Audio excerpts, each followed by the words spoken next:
Good evening, good morning, and good afternoon to each and every one of our listeners. I see my friend Mr. Nicholas Opio is also here. Thank you for being in the room. I am speaking on behalf of Joy. I have captured her microphone, and I'm here just to introduce our distinguished guest, Mr. Honorable Justice, CJ Emeritus, Alphonse Chigamoy Owinyidolo. He's here. You're most welcome, Your Lordship. For some of you, yes.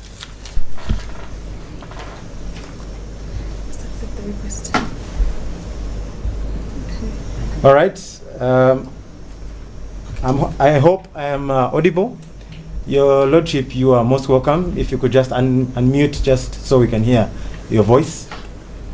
Yeah, thank you. I am here on your invitation, and I'm glad to be here. I thank viewers, participants from wherever they are indulging in this conversation. I am all yours. Perfect. All right, so we can jump into it. I'm going to first begin by giving you just a brief history of the Judicial Service Conversations. The Judicial Service Conversations is what you'd call a legal or tech innovation. Communication has been made easier with social media platforms. One of them is X, and one of the things that we usually take pride in is being able to discuss these aggressive issues and have in-depth conversations about some of the issues that are plaguing both the bench and the bar. And as you know, you have been on both sides, actually. You are here to speak in your capacity as both a student of the law and also a teacher of the law and a practitioner. So the Judicial Service Conversations started around the 29th of January last year. And we have been under the able leadership of Mr. ELISON KARUGANGA, who will be joining us and is usually the main host. And we come here and we invite guests to come and break down some of the issues of the day and also discuss some of the questions that we might have and try and find solutions to the problems that we face either as a country or as a profession. For those of you who are listening in but do not know our esteemed guest, I think you should be hiding under a rock because that does not make sense. Our guest is a former member of parliament, a former member of the executive in the cabinet. He is also a former judge of the High Court. He is a former justice of the Court of Appeal. He is now a retired Chief Justice, also a former Deputy Chief Justice. And he has been in legal practice, as he has informed us, for over 40 years. And now he has comfortably decided to recline his chair and take his time to also spend time with his grandchildren and his great-grandchildren. He is an able speaker. He is an avid reader, and of course, you've been able to read his judgment. Most recently, that powerful judgment that he gave on the court-martial and the legality of it.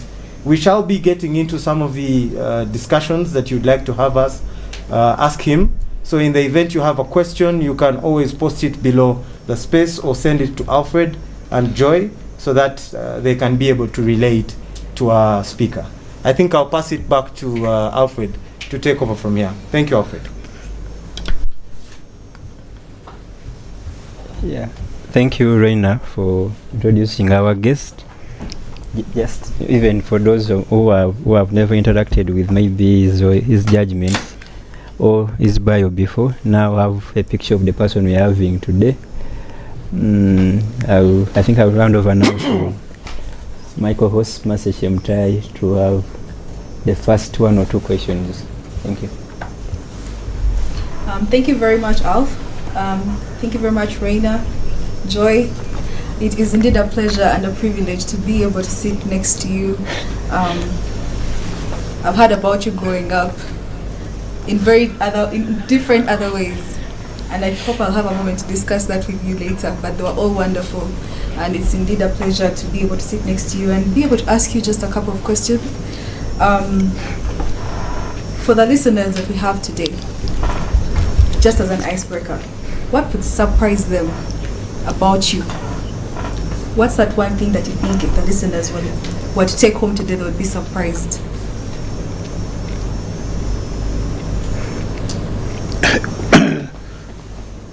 You're asking me to assess myself. I'm asking you to shock us. You're asking me to do self-assessment. What has already surprised them is that I'm 70. Interesting. Yes. Many people think I am 62, 60, but I'm 70. Yes. Thank you very much. And also maybe riding on that, who is CJ Emeritus Alphonse Owinyido away from being the Chief Justice and being a lawyer and being all the things that your CV has to say about you? Who are you away from the courtroom? I'm a family man, a loyal friend. Anybody who has had the fortune of being my friend knows I'm a loyal friend. I do not drink alcohol. I've never drunk alcohol. I do not smoke. I've never smoked. I keep good company. I like music. But what they play these days is not music. I'm talking about music. Real music. Yes. The things they call music these days. Like what kind? You have a favorite song? Of these days? Yes. I don't even know them. When I hear them, I tune my ears off. Wow. I like music. Apart from my traditional, actually songs, the Negro spirituals are the ones. Yeah. Negro spirituals. You hardly hear them now. Now you hear only Amazing Grace. You don't hear about Swing Low. You don't hear about Good News, the Chariots Coming. You don't hear about the cotton fields of the South. Many Peter Goring, them bells. You've not had music. What you hear those days, these days, we sang, we entertained ourselves with real music. Then you come to the classics, Beethoven, Handel, those ones. Interesting. Yes. So that keeps me really happy with myself. When I've had a long day, when you've offended me, I take refuge into music. Yes. Those ones. That's interesting because a lot of people would say that a lot of the judges don't have an off switch from being a judge. I believe what you're saying is you have that time off for yourself, and that's through music and spending time with your family and your friends. Yeah. That's beautiful. So take us to the time when you had just finished Law Development Center. You are freshly graduated law student. You go to the Law Development Center. You probably enroll. Who are you at that point, and how do you then find yourself becoming a judge and later on even the Chief Justice of the Republic of Uganda? I finished Law Center mid-1984. That's a long time ago. Yep. I'm beginning to think you are not yet born. I wasn't. But I was given a job in a private law firm. There was a powerful lawyer from my sub-region called Obol Ochola. He lectured at Makerere University one time. He identified me and gave me a job. So after finishing, I went home to rest a little bit, and then September the 1st, we got employed with the well-known lawyer now in town, Tibejoka Atenyi. We got employed at the same time. Then May 23rd, 1985, I was enrolled as an advocate of the High Court. Practiced in the Magistrates Court 9 months, I think that was the rule. I don't know now. Then I hit the High Court. I think that was now 86. I hit the High Court and practiced 23 years. Because there were breaks when I was in government, but when I was in Parliament and the Constituent Assembly, before I was appointed to government, I practiced law. Then after that, the passion to practice law in courts had now dissipated. So I went and did conflict resolution as a second degree, a master's degree in Bradford. Bradford is a renowned university in the United Kingdom for conflict resolution. And my dissertation there was on the Northern Uganda armed conflict. The conflict between law, justice, and peace. Which way? Should we pursue justice? Should we pursue peace? If you focus on one, you have to sacrifice the other to some extent, if not entirely. I wrote a piece where I was given a distinction in my dissertation. And when I came home here like this, within no time, the leader of the Lord's Resistance Army sent for me to visit him in the Garamba National Park in the DRC. The most interesting thing about this is that he had earlier on, when I'd been appointed Minister for Northern Uganda, issued a fatwa. You know what a fatwa is? Yes. Yes.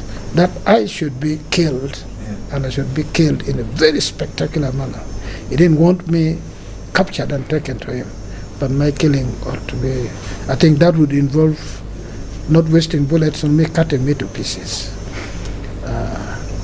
When the president heard this, he was concerned. He called me to Nakasero here and told me, say, we want you to know, should we relocate you to another portfolio?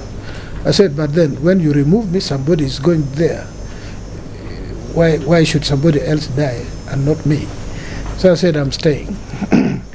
Indeed, I stayed and finished my tenure. And so when he called me, it was surprising. But I went there. And what happened there is for another conversation, because it would take away the entire 1.5 hours we had. Then he nominated me to participate in the Juba peace process of 2006, 2007 up to 2008. And it was surprising that followed our 6-hour conversation with him, with these two commanders. So he nominated me to be an independent professional advisor to Dr. Riek Machar, who was the mediator. I was there, and when I came home around March of 2008, I landed on Entebbe. The first call was from now retired Justice Ralph Ochan. He was secretary to the judiciary at the time, and it rang, and I said, my brother, thank you, I've got through to you. You have to save me. I thought he had a big problem. He said, please. I said, do you want me to come now? I've just landed. He said, no, you come tomorrow at 8. So I went to the High Court, to his office, and he told me, let us go. I said, where are we going? He said, let's go to Justice Manyindo at the Judicial Service Commission Farmer's House. Went there, he left me. So when I went now, Justice Manyindo said, are you ready? I said, my lord, what am I supposed to be ready for? So he said, oh, Ralph Ochan did not tell you? I said, no. And in truth, he had not. He said, no, I have sent your name to the president, among others, 12 of you. And you should have been appointed but you are not available. I've been looking for you, and I tasked Rafochan to call every day until he gets you. If we fail, I was going to ask Rafochan to go to Juba and get you. So now I asked, but my Lord, I've not been interviewed. And I want people to know this. I've not been interviewed. He looked at me and said, where did you practice your law? Didn't you practice your law before me? I still remember how you used to give us fulfillment when you argued land matters. Those are his words. So I talked for you, and then he named 2 other people who talked in the Judicial Service Commission, who talked about me, those who had known me in politics. And he said, yes, so I sent you your name. My only problem now is that State House says they should remove your name because you're not available. Why they need you is your CV. The others, because they brought their CV now, your name is there, but your CV is not there. So in the end, I said yes. I gave him my CV, and May 2nd, 2008, I was appointed a judge of the High Court and deployed in Fort Portal. I think the best place in Uganda for judicial work is Fort Portal. Quiet, cool, yes. Yeah, then I was brought back International Crimes Division, where I did both that and land matters. I also sat in the land division. So when I was in the International Crimes Division, I actually did more land matters than international crimes. The only international crimes thing which I did, which I know you want to talk about, is the Kampala bombing of 2010. Then again, somebody like you, it was not you, but somebody like you, came to me and said, Justice Kavuma is retiring. Among the people we are considering to lobby for is you. Telling me. I was surprised, and I said, is it on merit? He said, yes. I said, will I not be twisted? Then he said something which I've never forgotten, that it is the very opposite. It is because nobody can twist you that we are interested in you. I said, wow. And this is somebody, a lawyer like you. But you meet in town, you don't even know that it's somebody who can think of this. Nowhere near power. Yeah, but, well, in the end, I became Deputy Chief Justice because at that time it was on nomination. We didn't apply. It was on nomination. Then having served as Deputy Chief Justice, I think it would have been very bad manners of me not applying for the top job. That one I applied. And in my lifetime, I've applied for only 2 jobs. The first being? To be elected as a representative, and then Chief Justice. All these things which you know I have got, I've never applied. Even becoming a minister, I never lobbied. I just get them as surprises. That is why the title of my memoir is The Wheels of Destiny. The Wheels of Destiny. Yes. Don't ask me if I've started. I will start.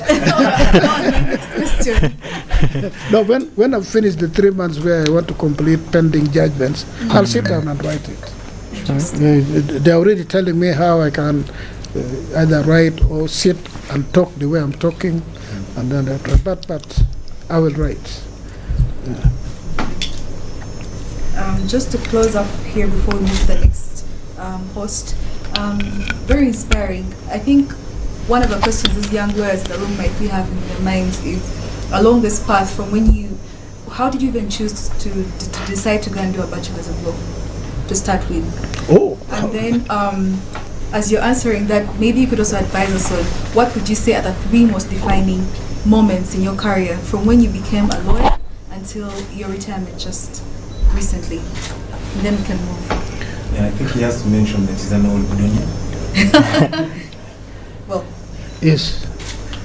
Over to you. I am an old Budonian. Oh. There's only one other Budonian here. I'm also an old Nabumalian. Okay. Yes. So, no, I'm actually also an old St. Peter's College Tororo. Those are stories. Yeah. I first went to St. Peter's College Tororo, spent only one term, and walked away. Then I went back and sat, and then came to Budo. Yes. I did primary 7, 3 years. And in all those 3 occasions I passed and was admitted to some school. The first time I was admitted to Kololo SS here,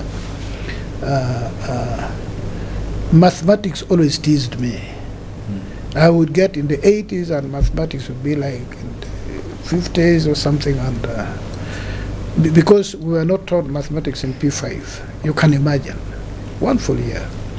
So my father refused me to come to Kololo because Amin had overtaken government and things were not very good for us. Then I repeated and went to St. Peter's College Tororo.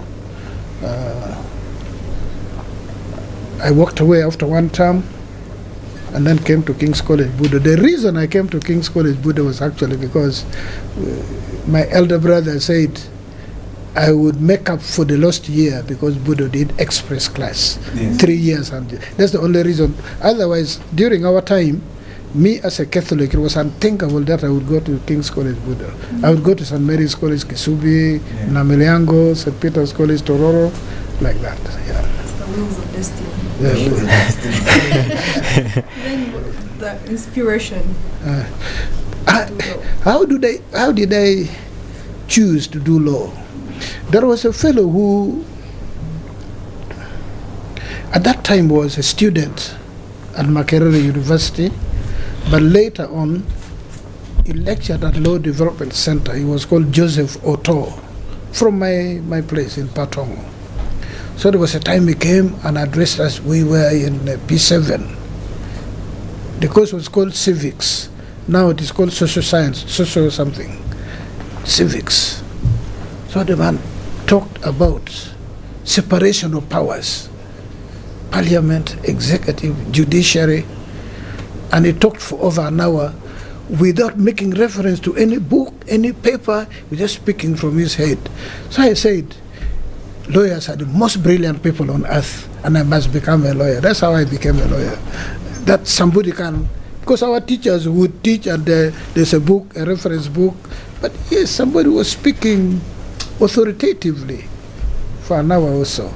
I said, this is the profession. So I decided to become a lawyer at primary school. I could have become anything I was, except being an engineer because of my mathematics, which, although I recovered, but I'd already built a bias against mathematics. Yeah. So that's how I became. But you would want to know this. When I did my A level and I was admitted to law school, my father asked me, "What have they admitted you for?" I said, "Law." Said, "If you had asked me, I would have advised you to go and study to become a district commissioner, not a lawyer." At the time, that was a DISO?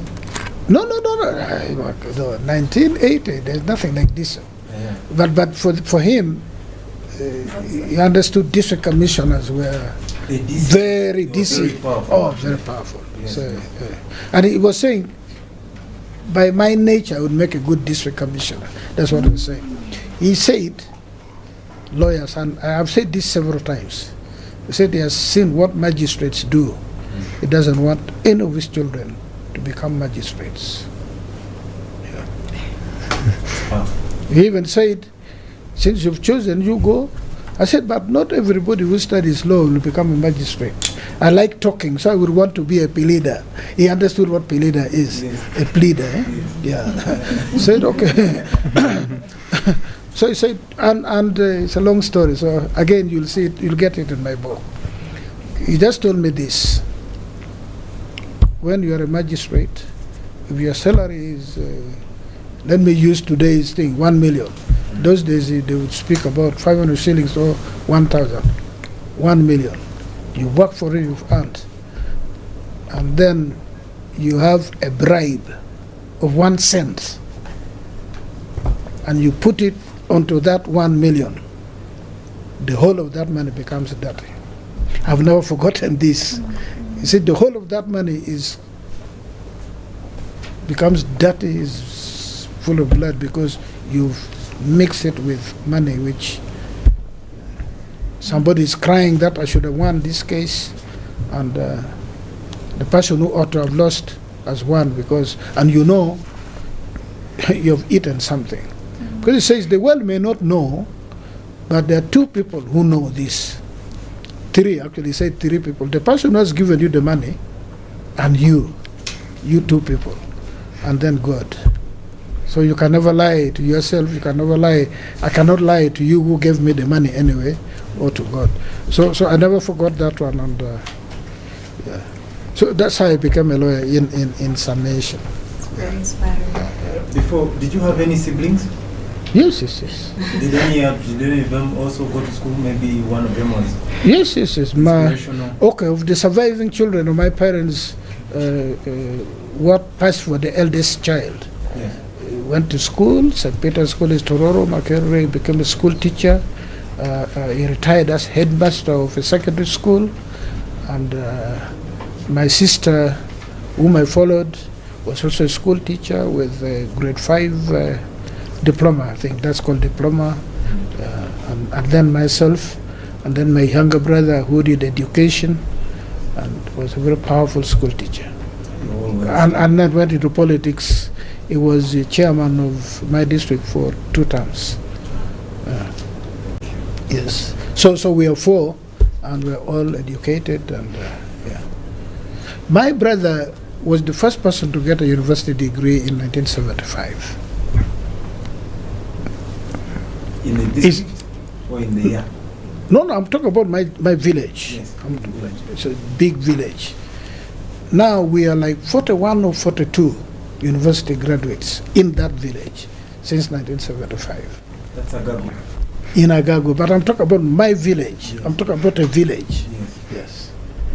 Wow, 40. Yes. 41 or 42, something like that. I know it is over 40. Okay. Yes. It's impressive. Thank you. I'll let you resume. Okay. We have lawyers like me, we have medical doctors. We don't have an engineer yet, but well, maybe they'll do that. We have people in the finance, studied all sorts of professions. Thank you, my Lord. That was quite interesting. A walk into your life, Okay. and a light into away from the office. I think it's been quite interesting to see that you're also human, to get into music, because you see this, like Reina said, sometimes people see. I've always been terrified.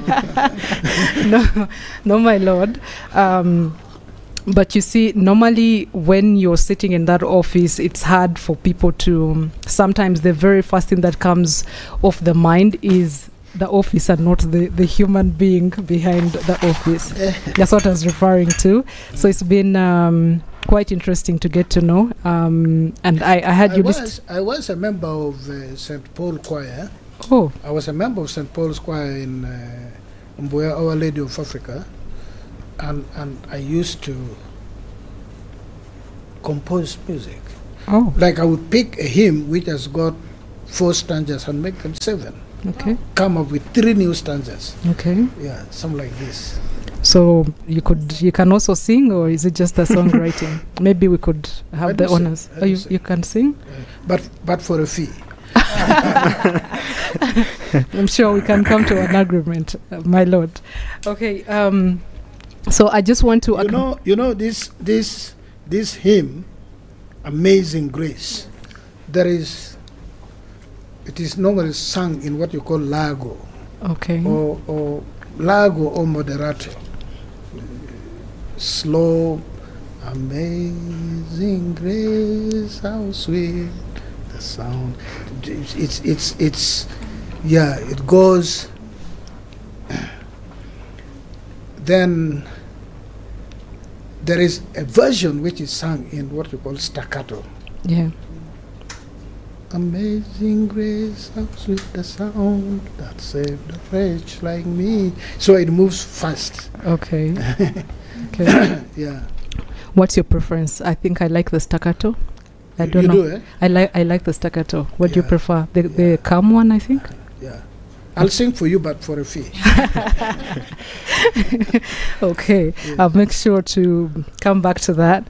But I just want to acknowledge the presence of several listeners, our audience. Thank you very much for choosing to listen to JSC tonight.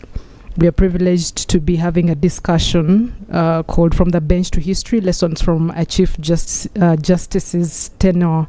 And my lord, I know you've talked quite a bit about yourself and all that, and then there's a question that I'd like to pose to you in terms to office. Normally when you're in that office, there's certain magic that is expected to happen and all that. Sometimes maybe my lord, I know you've talked quite a bit about yourself and all that, and then there's a question that I'd like to pose to you in terms to office. Normally when you're in that office, there's certain magic that is expected to happen and all that, sometimes maybe understandably or just as an assumption. But from your experience, what would you say are the real powers of the office of the Chief Justice, and as importantly, what are its limits? And what would you say, where does the authority of office end? Where must it yield to institutions, law and circumstances, and all that? Over to you, my lord. The office of Chief Justice is created by the Constitution. The Constitution does not give the Chief Justice powers. It confers responsibility. I've never, for the 5 years I've been Chief Justice, looked at that office as a place where I would exercise power. Just responsibility. And when we know it is responsibility, we know the parameters, and they're provided for by law. So what we think in terms of powers, then we become big-headed. In my administration, just like with my courts at the Supreme Court, I was always clear, both in the top management and then with my colleagues, that I prefer to be referred to as first among equals. This thing of boss has never been part of my administration. So my administration has always been participatory. And I would always say, if there's credit to be given, I prefer that the team be given credits. But if something goes wrong, because I'm the first among equal, and I could have made a difference, I take responsibility. Non-culpable responsibility. I don't even have to know that the thing had happened when it was happening. But once, as the head of the institution, many times I've taken responsibilities, I've given my apology on behalf of the institution. That is responsibility, not powers, yeah. Thank you, my lord. And now, in that light, if you could maybe just expound a little bit on where you think the authority of the office ends, and where you think that authority must yield to things like the institutions, law, or circumstances. If you could shed some light on that. Okay, many people who assume you can actually direct a magistrate to write a judgment. Exactly. So now that we're speaking to the general public, it would be good to at least just clarify that. Yeah. Yes, a Chief Justice should have the power to direct a magistrate to write a judgment, which has delayed. Say, look, you've had this case and you've not written the judgment, and I'm receiving complaint. That one is within the powers, as you call it. Yeah. Well, what I call responsibility of the Chief Justice. Say, look, if it requires leaving everything else, write that judgment. Mm-hmm. But a Chief Justice has no power, no duty to tell anybody, leave alone a magistrate, that please, your decision should go to the right or go to the left. No. Actually, that would be criminal. That would be a ground for impeaching me. Yes. If that evidence is adduced, that would be good reason for sending me to the Judicial Service Commission for disciplinary action. Yeah. Yeah. Okay. You see, even in the composite court, like the appellate court, where we sit 3, 5, 7, those odd numbers, you retain, each judicial officer retains their independence. You have your full conversation. Many times I prepare a draft, then I listen to the other people and I change something here or there, or abandon the course I've taken. But when I abandon the course I've taken, it is not that I've lost my independence. It is that I have listened to better argument. I might have skipped a point of law, or I might have not been aware of an authority which is so persuasive. And then when it's brought to my attention, I make a 360-degree and Okay. yes. Or do they call it 180? You go the opposite direction, I think 180. So that one is not loss of independence. And by the way, when we talk about independence in the judiciary, and I may have to ask a question you've not asked, or maybe you would have wanted to ask. People do not understand what independence is. You hear about capture of the judiciary by the executive or by the president. This arises, one, out of ignorance, and two, out of people who know, but they deliberately want to soil the name of the judiciary. What is independence of the judiciary? It is with regard to judicial decision. With regard to judicial decision. You can be my best friend, but I should actually get fulfilled if you lose before me. If I don't recuse, you lose. And you know that, well, I've lost. Yeah. Okay. So many times people say, oh, he's seen in the company of the president, the Chief Justice went to State House. But there are three arms of government by constitutional provision. And there is nowhere in the Constitution where they say you are enemies. You complement one another to sustain the country, to maintain the country, to build the country. All that you need not lose is your independence when you are deciding on something. And I served as Deputy Chief Justice, was it 2-3 years? And then as Chief Justice 5 years. And before that I was a judge from 2008. Not a single day, not a single incident did the President of the Republic of Uganda call me and say, this case which you are handling, you know, we are very keen on it. Not even once. So when we hear about capture of the judiciary, so where is it coming from? Many times when we come up with decision, the President blasts us, but he's not the only person who blasts the judiciary. The world over, presidents do that. He expresses his dissatisfaction, which is normal. Trump does it, somebody in England does it, name it. That is okay. But if he was to move to the next step and say, reverse that decision, and we did it, then there is capture of the judiciary. He just says, I'm not happy with that judgment. What is wrong with that? He's not happy. But he does not go ahead to say, I want it this way. You must reverse now, So, independence, the Chief Justice cannot interfere with any judicial officer with regard to how the outcome of the decision should be. No. No such power. It would be criminal of a Chief Justice to even attempt to influence the outcome. But when they sit now as a cohort in a quorum, yes, that one I judiciously try to influence your decision. in our conversation. And if I don't persuade you, you stand by your ground, I stand by mine, and it is perfectly okay. That is not interference with the independence of the judiciary. Okay. Yep. Thank you. Oh, yeah. Thank you, my lord, for that. I think ELISON must be somewhere on here as well. We'll get to hear from him.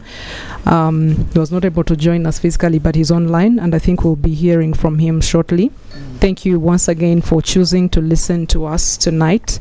And just to remind you that we just changed usual programming for tonight so that we could have the Chief Justice Emeritus. But then we are... Yeah, that someone has been asking, are we now switching to Thursday? No, we're still on Wednesday. Today was just a change in our usual programming. But thank you very much. And just to remind you that if you have any questions, please do send them in the comment section, or you can send them to me or Alfred. We'll be able to get to them. And we'll be getting to you shortly, because we have strictly an hour and a half with the Chief Justice Emeritus. Now, my lord, before we get to your friend Derek over there, as you reflect on your tenure, I don't know if you could walk us through what you consider the judiciary's key achievements when it comes to institutions, to the administrative bit and the jurisprudence and all that, and if you could also add in why you think those particular achievements mattered. I see. I am surprised that you're asking me that question.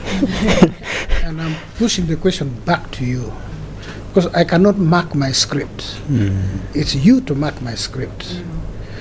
Being candid, without bias, what do you consider the judiciary's achievements under my tenure?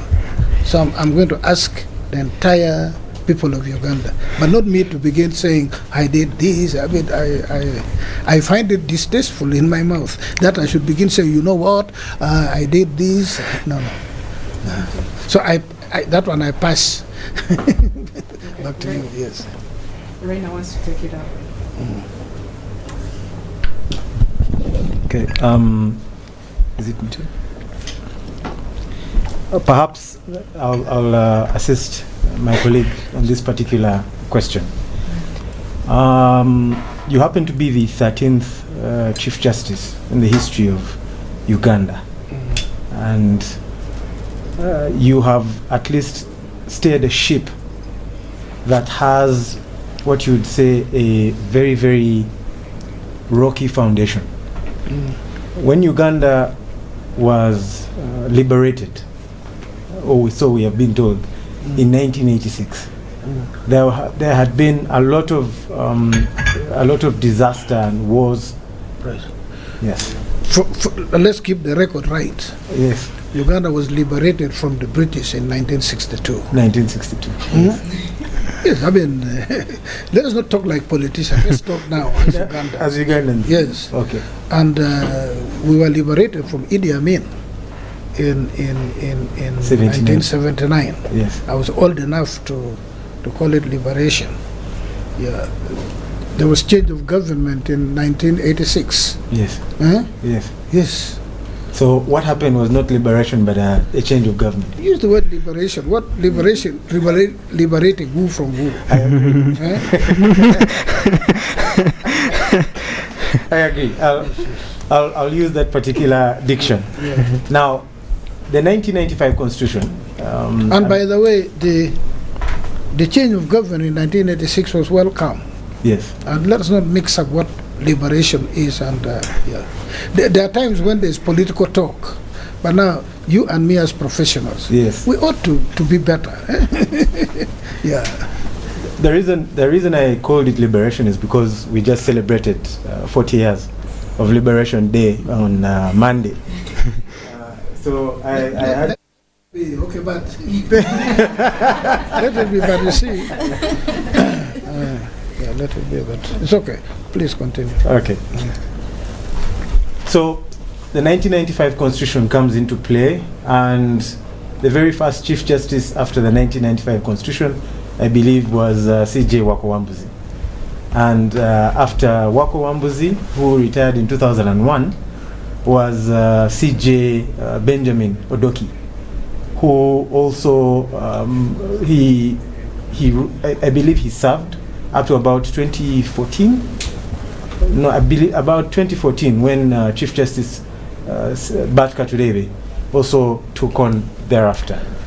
And during this time, at least what we have seen is that the number of judicial officers has risen, especially under your tenure. The number of judicial officers has substantially risen. Magistrates, High Court justices, justices of the appeal. What we now see actually is recently, I believe just the other day, I saw a statutory instrument saying that Court of Appeal circuits had now been formally added and established. So you can say that is also a benefit from this particular administration. Okay. Then what we have is also, unfortunately, a large number of the case backlog. Despite the judicial officers being increased, the case backlog continues to increase. But we have also seen that, for example, the Supreme Court and the Court of Appeal are now fully digital. The Court of Appeal, you now don't have to file 7 volumes for each of the justices in the event of a constitutional petition. Now you just file onto ECMIS, and the entire court at least will be able to adjudicate the matter electronically. Then you also have the alternative dispute resolution, which you have been spearheading. You have insisted on mediation being one of the key the key solutions to this case backlog issue. But I also know that you are a very, very, very strong advocate of traditional justice. And it would be helpful in light of the way you formed the judiciary at the time, the handicap that you had, of course, and most chief justices who have left have always emphasized that there are not enough resources. So being the head of the institution and also having served up country and also on the Court of Appeal, would there be any frustrations that maybe you could share with the general public? Those who are practitioners and those who are also litigants who have probably had about 10 years arguing a case. Yes. Let's begin from the 1995 Constitution, the date of the Constitution to date now. Chief Justice Wambuzi, Chief Justice Benjamin Odoke, Chief Justice Bart Katurebe. The three are people who are very senior to me in terms of administrative experience. I would give it to them. Chief Justice Wambuzi was Chief Justice all the way from 1975 or something like that. 72 as a matter of fact, following the murder of Benedicto. The disappearance of Benedicto. I would remove my hat for him in terms of the experience.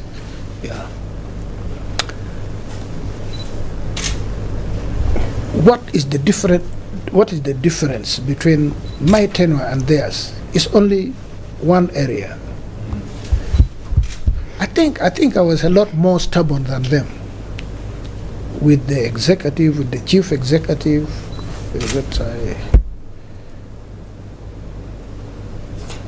I went beyond being a judge. I went and became, with a lot of respect, very confrontational, but with a lot of decency, humility, but still making the point. When I organized the Thanksgiving, the president himself said, you read about it, that I've been stubborn. Yes. That is me, that's my nature. If I believe in something, I'll fight for it. When I took over, the judicial budget had over between 198 and 199 billion Uganda shillings. Yes. For years, it had religiously been that amount. Yes. And that's what I attacked. And that's what I presented to the president. And that's I told the president, Ladit, I always call him Ladit. Ladit is Luo word for sir, elder or somebody in a big office. Why did you go to the bush? In 1981. You have emphasized infrastructure. I agree. But if the infrastructure in Uganda was not good, would you have really gone to the bush to fight because of roads, because of electricity, because of this or that? In my mind, I'm clear, you went to the bush because of the rule of law. And who is the vanguard of the rule of law? The judiciary. You cannot have a weak judiciary and you achieve the purpose for you going to the bush. We had our conversation not once, not twice, a number of times. He agreed. So that year, the judiciary budget almost doubled. As I speak now, we're at around 450, 440 something. Yes. In 5 years, from 198 to 450, let's say. And it was because of that we could now pursue what we call transformation agenda. Without that, I would have done precisely what my three predecessors did. People of great vision, people who knew about administration of judiciary a lot more than me. But they were limited by the lack of resources, as they would always say. So for me, I went fighting. Maybe they were gentlemen, and I don't know, but the truth of the matter is whatever else you've seen differently done in the judiciary of Uganda is because of the budget. Without the budget, you'll just talk, it remains theory. So that's really what we need to understand. Then we expanded on what they had started, technology.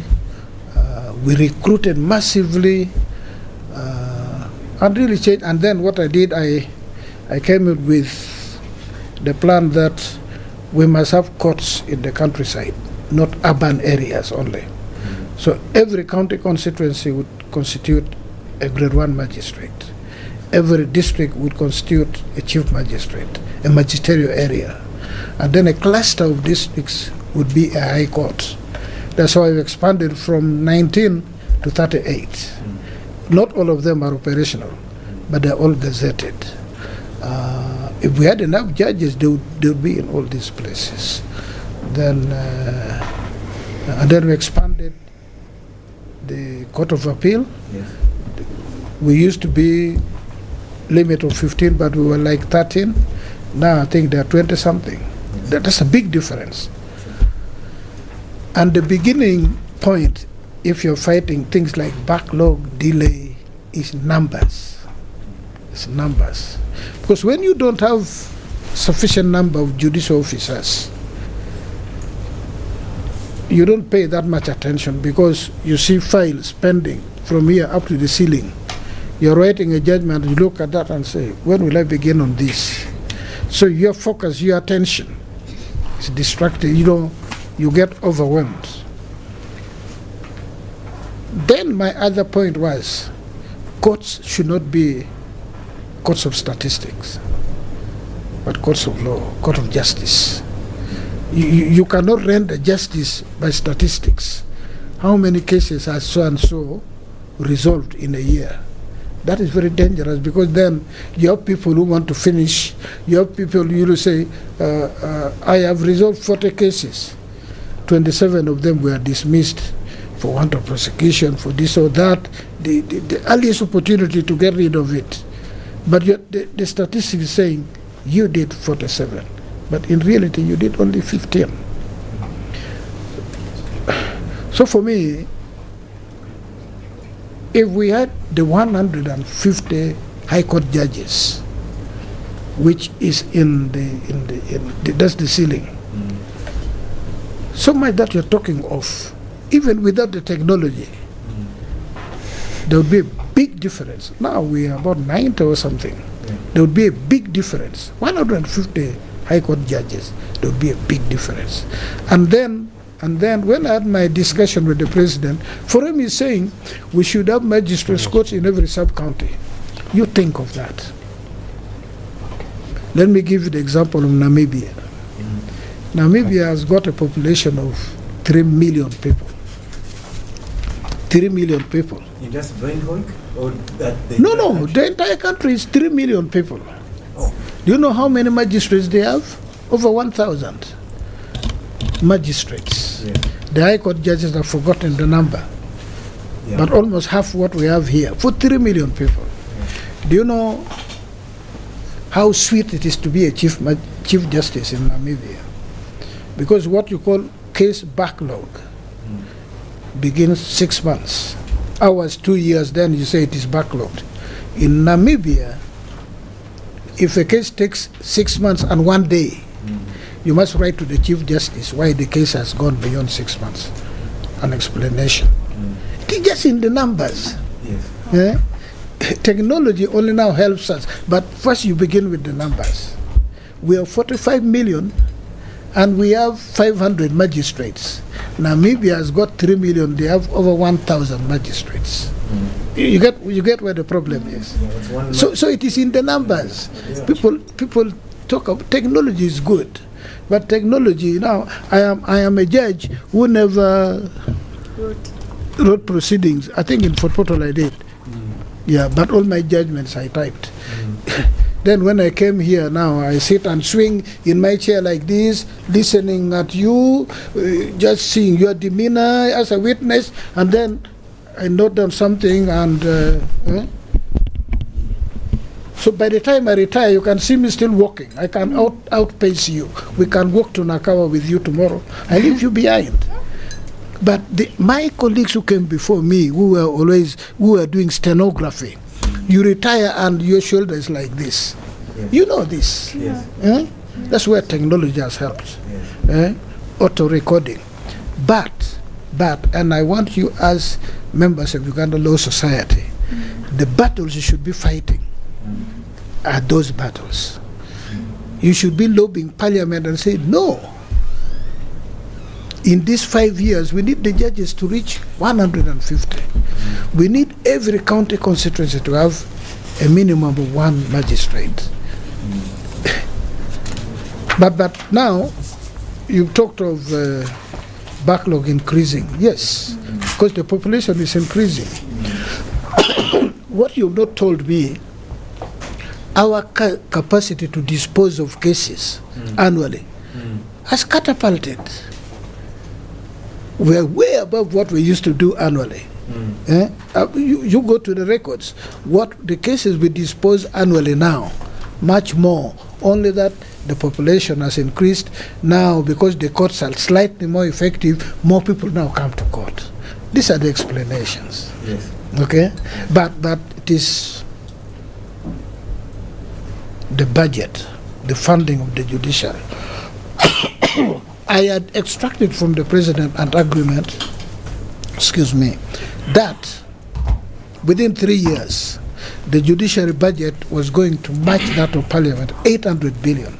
You think of the judiciary budget being 800 billion. You'll do wonders. Yes. I'm telling you, you'll do wonders in this country. And I speak with authority. It is possible for the Chief Justice of Uganda, with the right funding of the judiciary, to say no case should take more than 6 months before a judicial officer. Actually, we begin from 1 calendar year. With the right number of people. Yes.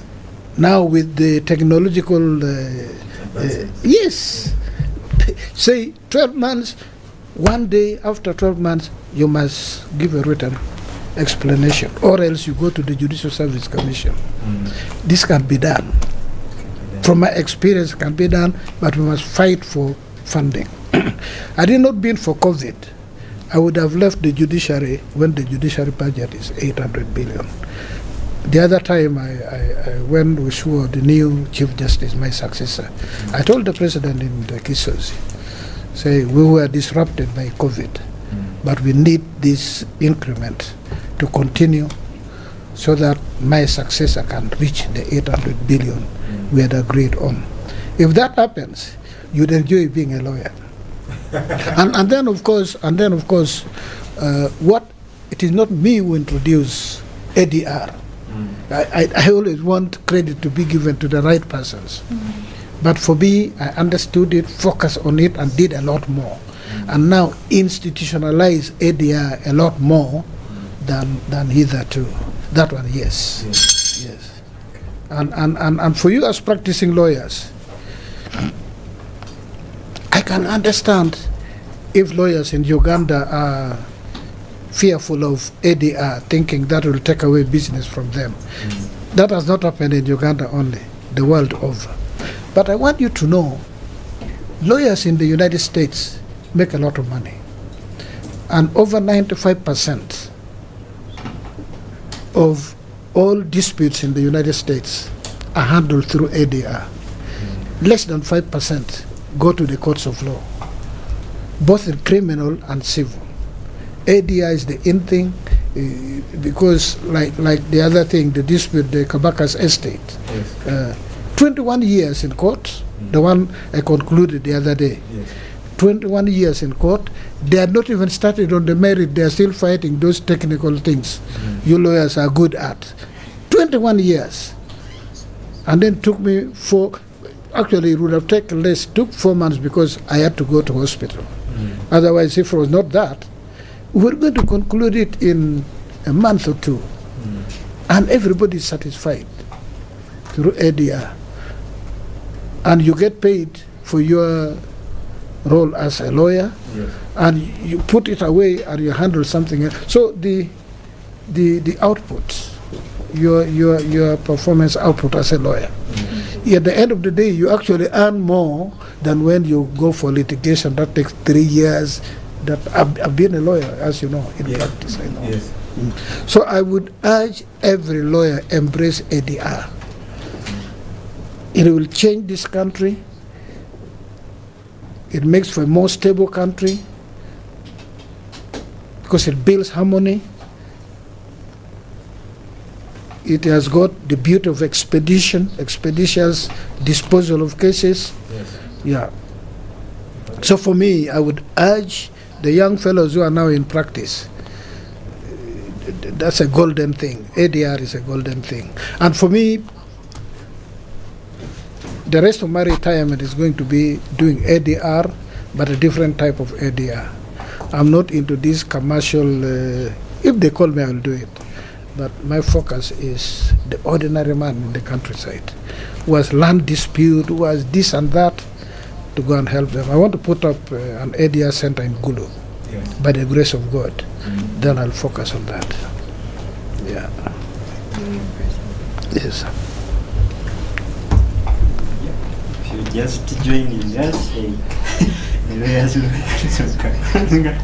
we are coming almost to the end of conversation, but you have been with us. Thank you for being with us. You have been with his lordship since 7th year, and maybe lordship, as you asking the achievements of the judiciary under your tenure, when you referred them to the public, I think he shared some, but then the public shared one underachievement where it was like it did achieve well regarding relation between the Uganda society and the judiciary, and it failed on that part. So okay, let and that really brings me to the next question. Okay. Because like towards the latter part of your tenure, with the Uganda society, towards the latter part of your tenure, relationship between the Uganda society and the judiciary was strained, in my view and even in the view of the various members on call. So maybe from your hand, in your view, what is or what was the real impasse between the two institutions, and the most important question is, what would it take to restore a healthy and functional relationship between ULS and judiciary? Thank you, my lord. Let me be very clear. I never even for 1 minute had any problem with the Uganda Law Society. Not once, not even for half a minute. I disagreed openly with the modus operandi of the president of Uganda Law Society and gave my reasons for disagreeing with him in public. Yes. but not because the president of Uganda Law Society is not Uganda Law Society. And in fact, some of the things I quarreled with him over were not decisions of Uganda Law Society. We read them as executive orders, the utterances which I was brought up never even to repeat them, which I spoke about. Yes, said no, you can't do this. Attacking judges, and my position has been clear. I would be very disappointed if members of the Uganda Law Society would not criticize me, and I've really said this, would not criticize judicial officers. But it has got to be constructive criticism, not making reference to my genitals. How do you, I mean, yeah. Yes. Yeah. So that one, I stood up. I would do it again and again and again. But what surprises me is that when I rebuke one wayward person, they say, I have issues with Uganda Law Society. I have none. Yeah. I've never had any issue with Uganda Law Society. Yes. Yes, maybe my follow-up question at session comes in would be, since you always think there are issues, for you, from your part there are no issues, but as the BLS member I think there are issues, then from your other point of view, how can the so-called issues which you think it has be resolved to have a seamless relationship with the judiciary? I need to know. Unfortunately, we should have had this conversation when I was still a serving Chief Justice. I would want to know what are the issues, because now I cannot respond to an issue if there is one which I do not know. Because I really do not know.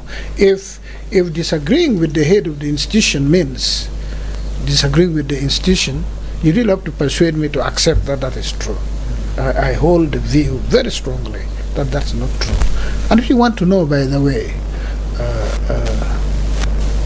I offered, when the northern chapter of Uganda Law Society held their annual dinner in Moroto, I offered openly, say, look, there is this thing between the president of Uganda Law Society and the law, foul-mouthed reference to a woman. My mother would kill me if I said anything near that. But I'm willing to intervene, plead with the parties who might have been aggrieved, and in this case, I would start with the leadership of Karamoja because of their daughter. Lady Justice, who is now Principal Judge, has some said, but the community did not take it lightly. For them, they said, for you, it is not only you who was being abused. All the women in Karamoja have been abused. So I was going to begin with them, talk to them. We turned out to find this. What happened? What was issued by, I think, by the executive, or I can't recall now, to blast me. Why am I saying that on a matter which will serve you this? Now, what am I supposed to do? I offered, nobody requested me, I offered to intervene and tone down this, because it's not a small matter. There are things I cannot say in the presence of my daughter here. I mean, and by the way, I was brought up, if you abuse a woman, you've abused your own mother, because you've abused all women. You're just referring to the private parts of one woman. You've referred to the private part of your own mother. That's how we were brought up. And even when we were growing up, if you abuse my father, I would take offense. But if you abuse my mother, I would fight. I'm sure all of us know this. It's just natural that you protect a woman. I don't know where it comes from. You don't have to be educated. You make reference to my mother, we will go wrestling. We will beat one another. So for me, my young brother, I have nothing against him. I only, and something which you need to know. I'm not one person who contrives. I'm not a person who sits to plan anything behind you. If I disagree with you, before I open my mouth, you'll see it on my forehead. You know I have disagreed. And then when I tell you of, when I speak my mind, it ends there. I don't hold grudges. Yeah. You can say all sorts of things, but if I respond Mine stops at responding.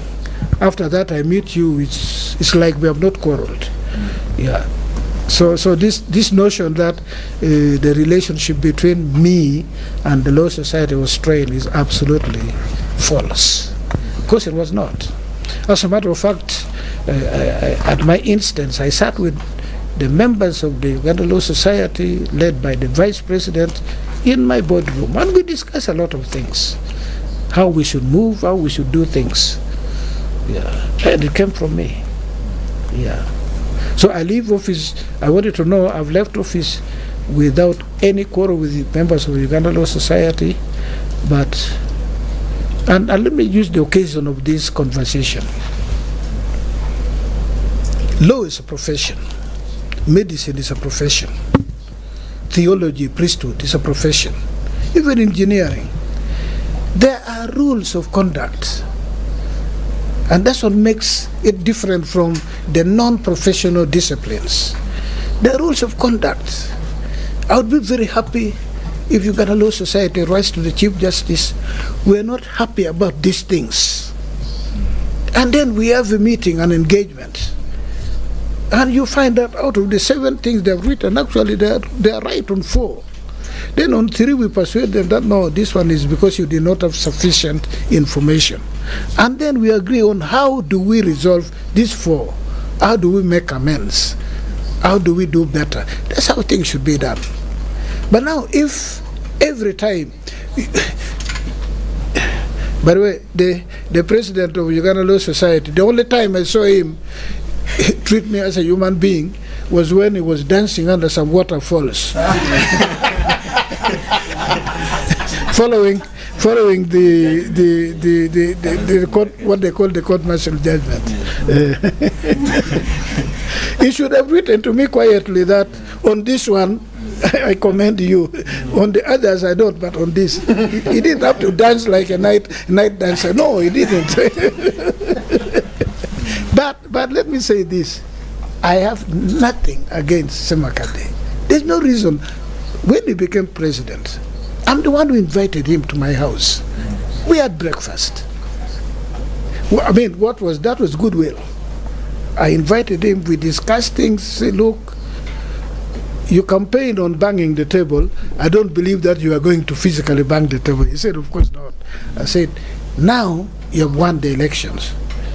Your language should not now be a campaign language. Your language should now be constructive. How do we? All judicial officers are members of the legal profession. So how do we together? And I would be very happy. And unfortunately, by God's design, I have left that office.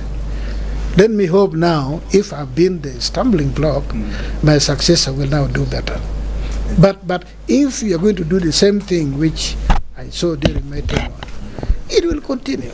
Because nobody can sit back and say, oh, you've abused my judge, I should keep quiet. He never abused me. Actually, he abused other justices. And I stood up to defend judicial officers, which is my responsibility.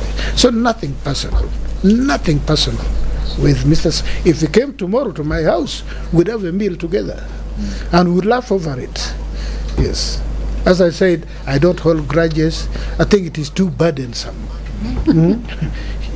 That I have pointed out, or that you've told me in my face. I meet you tomorrow and say, Council, how are you?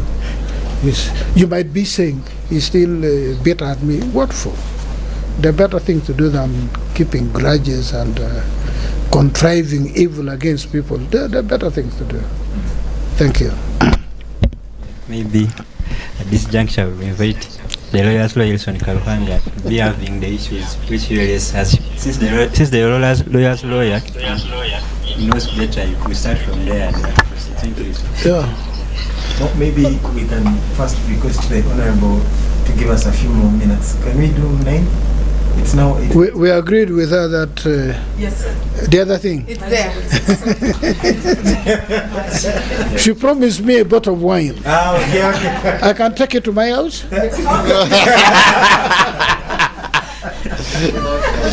Yes, the bottle of wine. Thank you so much. We are much obliged to have you here, my lord. For those who are just joining us, welcome to the Judicial Service Conversations. My lord, I apologize. In the work of the lawyer, sometimes I came in late because of a client engagement in a place that I couldn't avoid. They told us you'd gone to see a very big client. That's what we are informed here. Owing to client confidentiality, maybe I'll not be able to disclose the client I had gone to see, but you will forgive me, sometimes these things happen. But if you're just joining us, we are honored, extremely honored and privileged to have with us the Honorable Justice Alphonse Chigamoy Onyidolo, the Chief Justice Emeritus of the Republic of Uganda, who I think has started his retirement by working late into the night with us here, and so we are extremely grateful. My lord, I was supposed to be here with some senior colleagues and they send their apologies. Mr. Tibaijuka Atenyi and Mr. Gimara both were unable to be here, but were supposed to be with us today. I think, and I'll start from where you've just stopped, on the issue between the relationship between the ULS and the judiciary.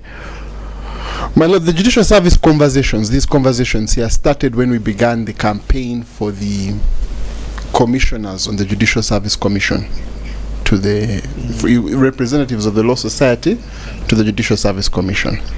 So we began these conversations simply as a campaign tool. We just had X spaces to tell lawyers how great we are. And for example, I, in typical electoral fashion, dubbed myself the lawyer's lawyer and said that I will go there and be your lawyer. But that election, at that time, the presidential election was very far away. Now we have had the presidential election. The presidential petition is winding up.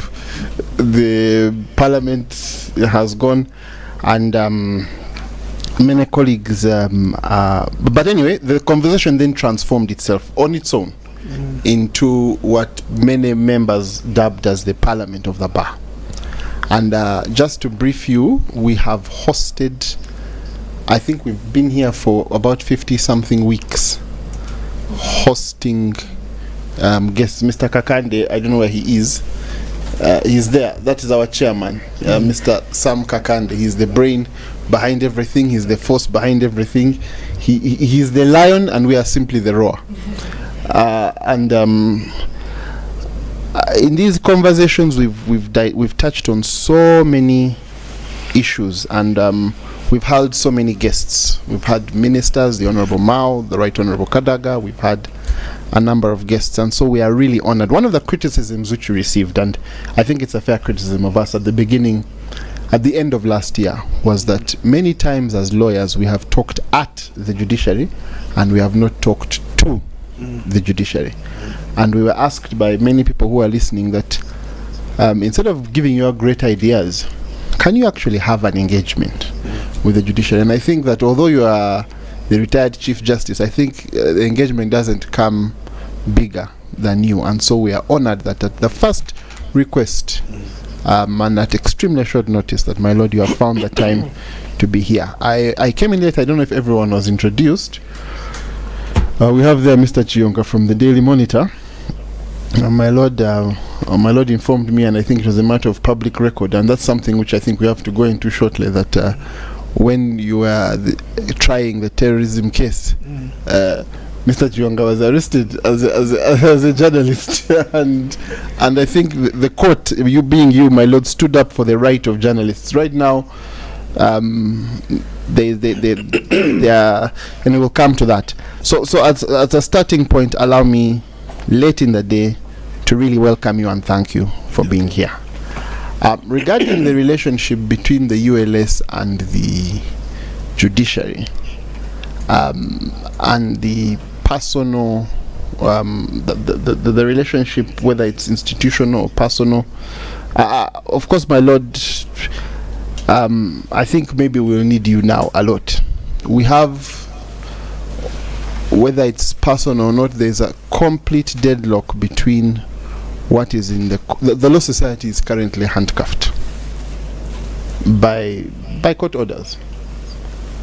And I think, my lord, will really, now that you are freer, because as Chief Justice, maybe there was a limited space, I think we will now maybe need your moral help and support to ensure that the Law Society is unchained, because the court orders currently, the Law Society can't meet, the Law Society can't, I think fundamentally the Law Society can't meet, the Law Society can't vote, the Law Society's election has been on hold. So, my lord, maybe if we could ask for your intervention, even at this stage. Use mediation, use ADR. You know, we do ADR even in criminal matters. My lord, we tried ADR, and actually the courts were very fast to make sure that they give orders before we have finished our our mediations. But I agree with you when you say we use ADR, and this would maybe maybe it's how available is my Lord Justice Dolo to help us in this mediation and this ADR to make sure that we break through to the right power centers and help us to really unchain the Law Society. Your records at the Uganda Law Society will tell you that I rose to the high office of member of the executive committee of the Uganda Law Society while I was in practice. And I believe in a strong society, strong Uganda Law Society, a society that responds to the needs of the members, because the members represent the general public. But my only plea has been modus operandi.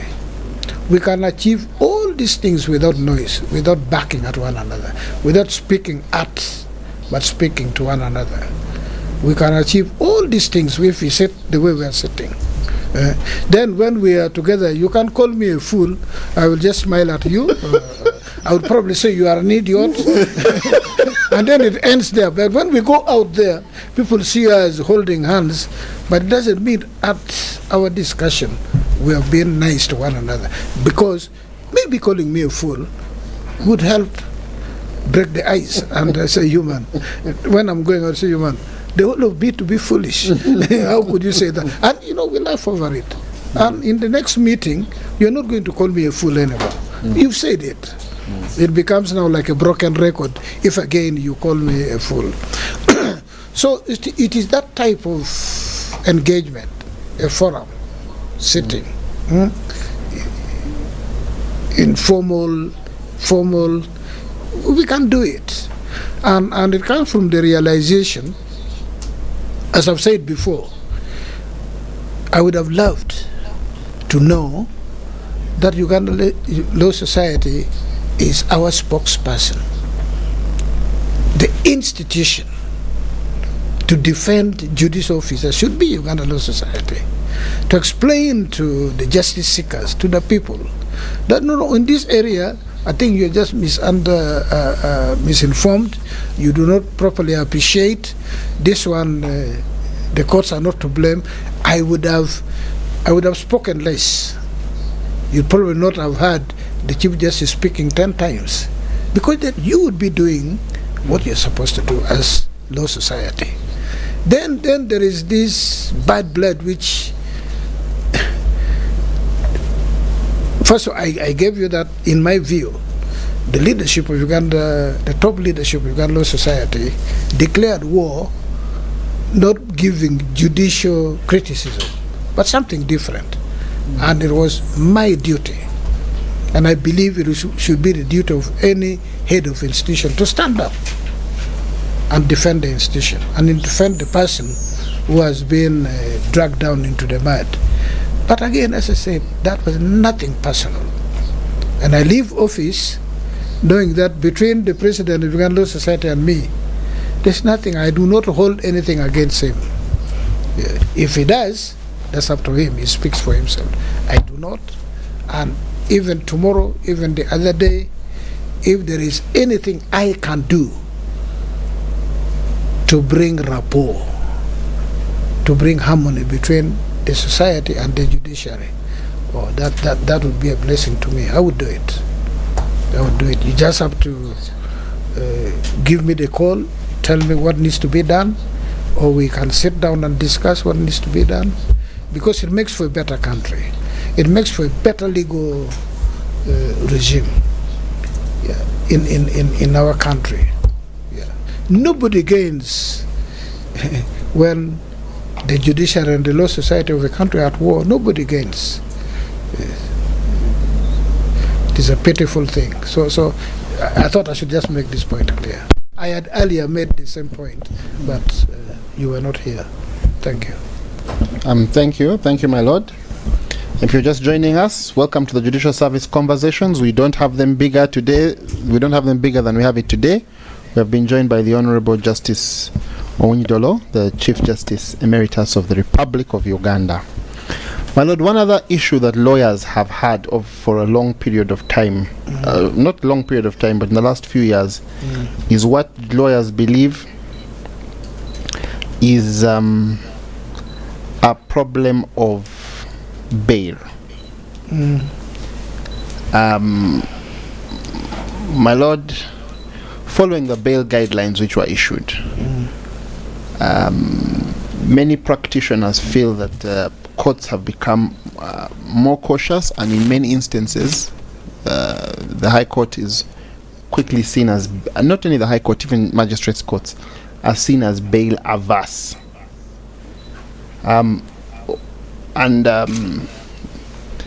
Many lawyers feel that right now in some parts of the country it is almost impossible to get bail. In some courts it is almost impossible to get bail. Some people believe that bail practice has been commercialized in the lower courts, and a lot of people blame the bail guidelines, and they believe that the presumption of innocence has been completely eroded in the last few years. And so maybe what was the objective behind those guidelines, and how can we ensure that while enforcing these guidelines we are not diluting the presumption of innocence? And really bail is no longer, we have a number of judicial decisions which are saying that although you are not a flight risk, although you have provided substantial sureties, the balance, the public interest requires that you remain behind. And for many people this is starting to sound like the guidelines provided a backdoor to the dilution of the presumption of innocence, and it's a concern of very many practitioners. My lord, I don't know what your take is on that. I would have wanted to begin by asking which provision in the guideline, or which provisions in the guideline either specifically appears as taking away the presumption of innocence, or could be construed, it is either ambiguous and could be construed, among other things, as denying the factor of presumption of innocence, which is a constitutional matter. That's one. But what informed the issuance of that guideline? And there are guidelines. In my understanding, they are based on constitutional and the other legal provisions and decisions of court. In my understanding, when we sat as the Rules Committee and whatever, we discussed. It's not one person. Of course, I take responsibility. It bears my name. Where did we come from? The very first new law year, 2020. No, 2001. No, 2021. Because I was appointed August 2020. So my first new law year was, I think, February. It must have been February. I spoke about bail openly. I followed up with the president. What was the president's position? That criminals are being released. You heard him saying so many. Yeah. Yes. Yeah, I had to explain that, and the Attorney General agreed with me. As President of the country, he could not say criminals are being released, because these are not convicts. These are accused persons whom the court may or may not try, and they are just accused persons. There are allegations made against them, which the state must prove before they can be convicted. So they should not be referred to as criminals, not even as people who have committed grave crimes. But okay, we're speaking as a lay person. Immediately he picked it and said, okay, fine, people who are being accused. And then, in his view, very strong on it, you know, he can be very strong on position he has taken. He wanted to amend the constitution. That was going to be grave. I stood firm. The Attorney General agreed with me that the solution is not in amending the constitution. The law is very clear. Bail, the issuance of bail, is a discretionary matter for the judicial officer to exercise discretion, but exercise that discretion judiciously. I don't look at your face and say, I hate you, and deny you bail, and look at his face and say, oh, he's got a smiling face, and grant him bail. No, that's not judicious. It is an exercise of discretion, but it is not judicious. So we expressly say, look, I'll go and discuss with my team and come out with an instrument guiding judicial officers on what to do when there is an application of bail. And that's the origin of the guidelines. And to my mind, there is not in any one sentence, in any provision, where the guidelines take away the constitutional principle of presumption of innocence. Not at all. It only guides a judicial officer that, one, anybody who has practiced law would know this. What's the first consideration when there's an application for bail? Is this person likely to come back and attend court when the trial begins? That's the first consideration. You don't begin elsewhere and then end up in that. Is this person, is Mr. KARUGANGA likely to stand trial, or will he abscond? I grant him bail, he will disappear. Then in determining that, you look at who is Mr. KARUGANGA. Is he a known quantity, or do you need some other information? Do you need some other information so that the court can know who Mr. KARUGANGA is? You get into all that. Then you go into, okay, are there people who speak to his being a man of honor? I'm just using my words. And who can, they call it sticking out your neck. Say, Mr. KARUGANGA will run away, I give my word, I'll stand surety. That is me and this lady here. So what type of influence do you have on Mr. KARUGANGA? He's a personal friend, cannot disappoint him. My nephew, my son, my cousin, and so on and so forth. My business colleague. So okay, they call it influence on you. Yeah, these are some of the principal consideration.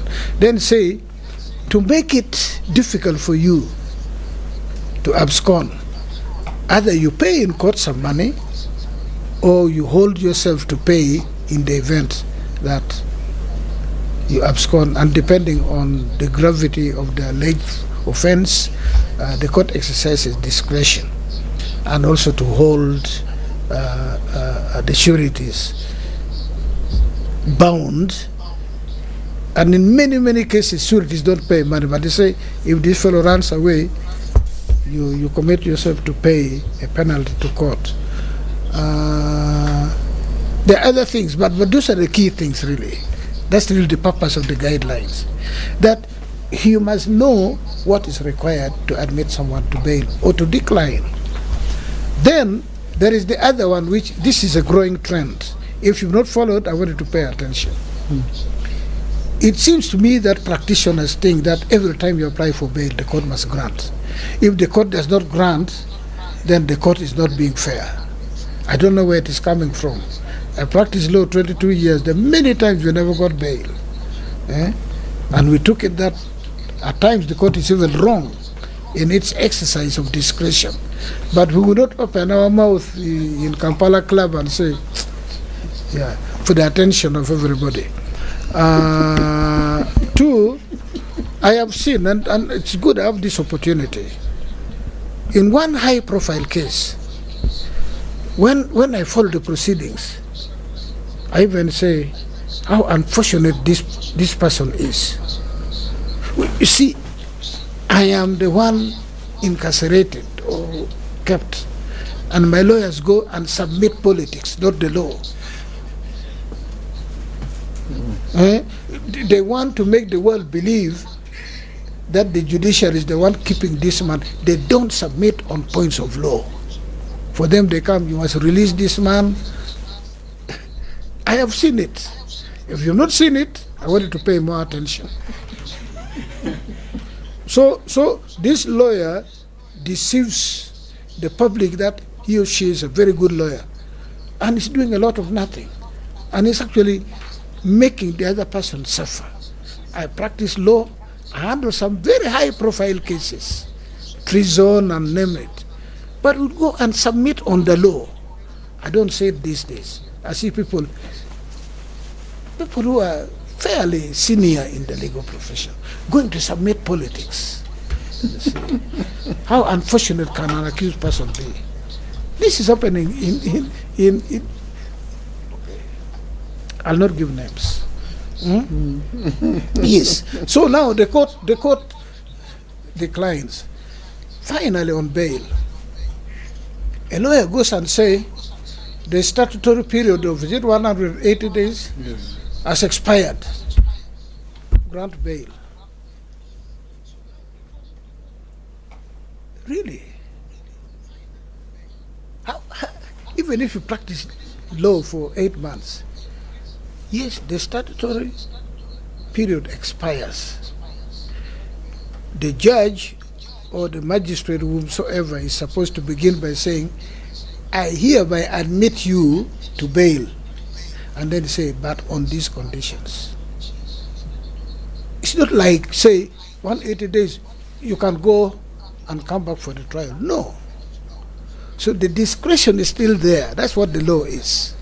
Yes. Because he will not say whether or not to grant you bail. I grant you bail, but this condition, put this, provide sureties and what have you. When I hear lawyers arguing, it is as if 180 days, the following day, you walk home. Maybe the law has changed.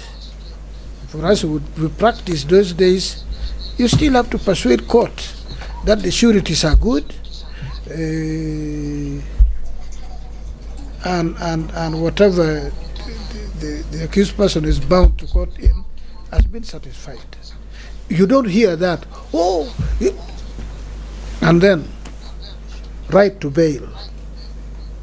I want lawyers, and I'm glad I have students here. That the accused person has got a right to bail.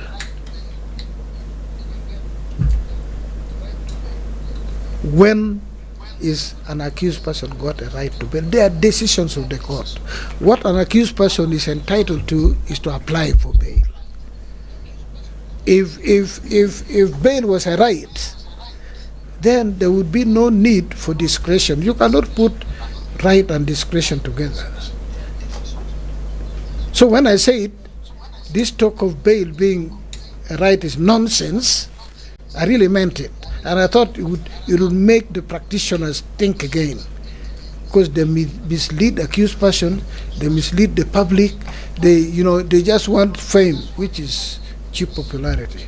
That, he fought very well, but the court is so difficult, it's not, as you are saying, the guidelines are the problem. Listen, the only time you have the right to apply for bail is on the when the period of that period of 180 days, then you have a right to bail, and the court will say, "I'm granting you bail." Now you can be the only one now to fail the grant. I've granted you bail. I'm not going into the other consideration, but on this condition, the discretion is not removed. And I want you to have a conversation on those things.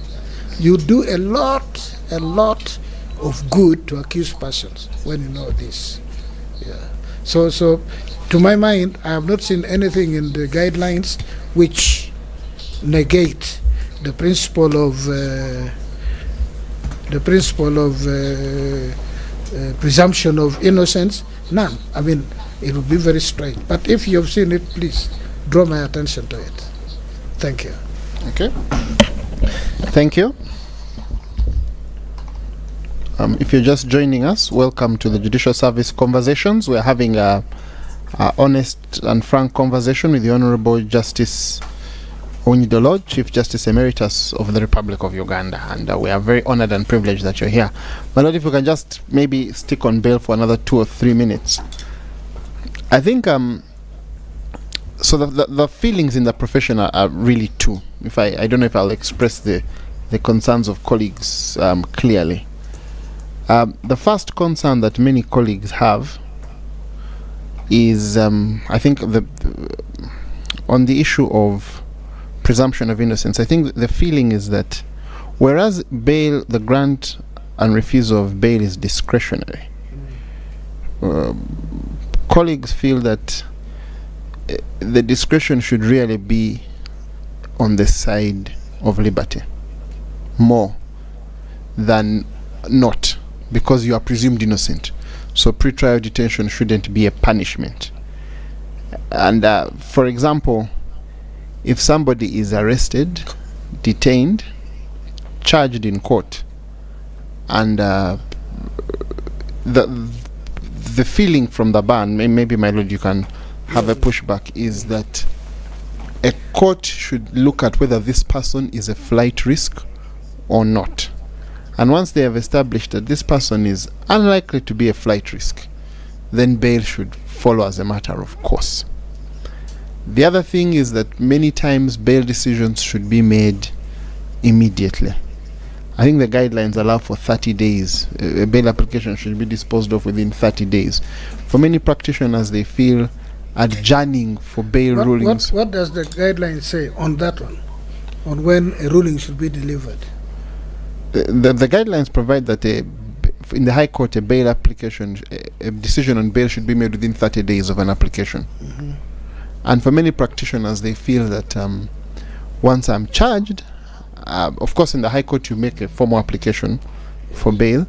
People believe that these applications should be had a lot faster and decisions should be made a lot quicker. But not just the decisions themselves, but the general feeling is that we need to, not just in terms of adjournment, but also in terms of erring on the side of liberty, for the court to say this person is, as long as I'm not a flight risk, I should get bail. The other concern that many people have, even outside of the profession, is that bail has been now almost a preserve of the rich. Many of the requirements, sorry, I think there was feedback. I think many of the requirements right now for bail can simply not be met by people who are not of means. And I think a lot of people blame the guidelines for saying that judicial officers are now more cautious on the side of detention, that they will not give a bail application. A bail application, once it's brought, it will not be decided immediately. At least spend a month. It's too soon. It's too high profile. There are very many considerations, and many people really place this down to the regulations. Over to you, my lord. Now, Learned Counsel, how long was bail taking before the guidelines say within the month?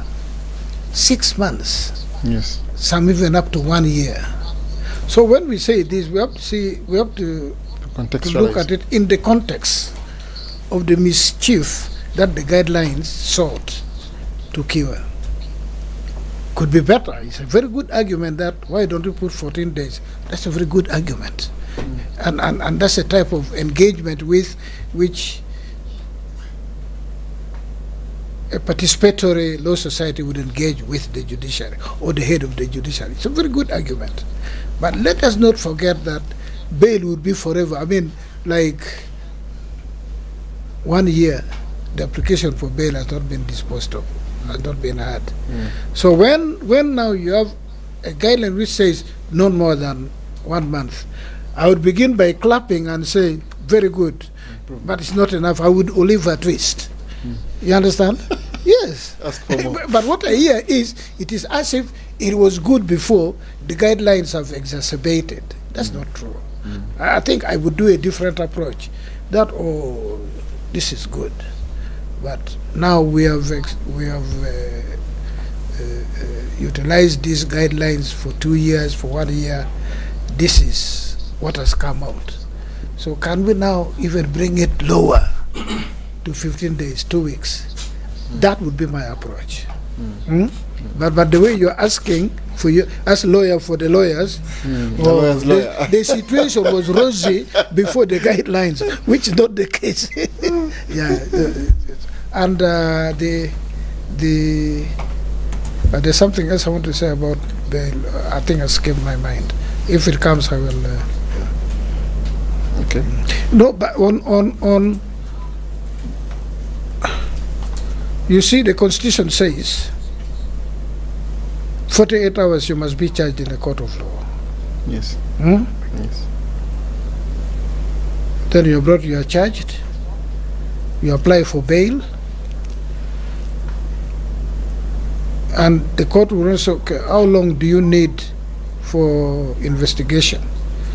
Give us 2 months. The court said, no, not 2 months. You've charged this person, meaning you had something. Then gives them a limited time within which to finish and hearing begins. Now, among the things which, even without the guidelines, the court's consideration, if the case is coming up for hearing, when it is considering discretion whether to grant or not grant bail, is different from where the state is saying investigation is continuing. The moment you're now going to be tried, even your own mindset, so, oh, the state is actually serious. That's human. So the court will put that into consideration, that the man whose trial is fixed for next month, and a man where the state has come 10 times to say, oh, we're still investigating. Same circumstance, you'll come to different decisions. The rulings will be different. That's the law. Yes. Just common sense, by the way. Yeah. Okay. And if the court is saying we're ready to proceed with the hearing, okay, let me not speak about this because it will affect the sub-judice rule. Let me not go there. Yes. Okay. I'm much obliged if you're joining us. We're about to wind up. We're having a conversation with the Honorable the Chief Justice Emeritus, Honorable Mr. Justice Owinyi Dolo. My Lord, I came in a bit late, but maybe just one last question from me, not about bail. Anything. But about, my Lord, Article 142.2 of the Constitution. And this is the issue of ad hoc judges in order to help in the fight against backlog. My Lord, what's your view on that? If there is anyone who is opposed to ad hoc judges and go on record, it is Justice Owinyi Dolo, former Chief Justice of Uganda. Why do you recruit ad hoc when you can recruit permanent justices? As simple as that. Where do you get the money for recruiting ad hoc? Why ad hoc? I have Mr. KARUGANGA here. He can sit in the Supreme Court. Why do you want to bring him to sit in the Supreme Court for 2 years or one case and then go away? Why? It's like there's lack of competent persons to be recruited. And I'm sure many people, I'm told when they advertise for these positions, for one position, 400 people apply. So why do you go for ad hoc? This is my argument. Let us as Uganda Law Society, fight to fill the establishment, which has 150 High Court judges, 35 Court of Appeal. I was disappointed that they could not raise the Supreme Court to 15 minimum, but that one can be worked on. So instead of talking of ad hoc, let us recruit this number of judicial officers in accordance with the establishment. That is my argument. So I'm not bought into this ad hoc thing at all. You want to come you want to come, handle a case and go back to make money. No, if you much obliged, my lord. My lord, it's fascinating to hear you now, my lord. I think the converse is that if there is anybody who is so convinced about the ad hoc judges, it is me. That's okay. We will continue speaking. We will continue discussion, conversing on that. Yes. And my lord, the reason is, maybe time has caught up with us, but the reason is that we have a, as you've said, we don't have enough judges, and we need more. And if the government is worried about hiring them full time, get this part-time work. Like what happens in every sector when the police is overwhelmed, they call in the reserve, the army, they call in the reserve, the taxman calls in. But my lord, you can have that. No. Let me say something. Okay. From my experience, because I've been in administration, if the will is there, recruiting up to 150 High Court judges, the Ugandan economy can meet that one. 35 Court of Appeal justices, and 11 or something Supreme Court justices. We as a country, we can do that. I think maybe you are not helping. The retired Chief Justice fought a lone battle. Now, instead of fighting the Chief Justice, now fight for the High Court judges to go up. You know, I told the President when he swore my successor, I said, I'm asking for a reward for the little we have done in the judiciary. A personal reward. I asked for a personal reward. It's going to surprise you. You know the personal reward I asked him for? No. That in this coming financial year, he fills all the slot of chief magistrates which are still pending as a reward to me. About 50 more chief magistrates, and would have chief magistrates everywhere. And then put in the budget specific amount of money for ADR. I said that would be a reward for me. I'm not asking for anything. Do you get what I'm saying? Yes. Yeah. So if we can increase the funding, if you people can fight that we increase the funding of the judiciary, this thing of ad hoc judges is unnecessary. It's not like we don't have the money. It's just a matter of allotment. Okay, there are competing demands. I am very clear in my mind. We can do that. Much obliged. Do you know if the judiciary budget rises from 450 now to 650? Do you know how many people you can recruit together with buying vehicles for them and what have you? It can be done. It can be done. But we must speak one voice. We must speak, we must agree, and that's why a conversation between the society and the judiciary is very important. So that when I speak, you don't speak ad hoc when I'm speaking of permanent.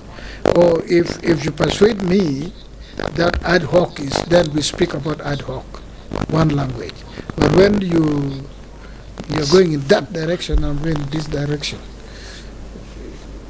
Because they are all the excuse. There is competing demand in this country.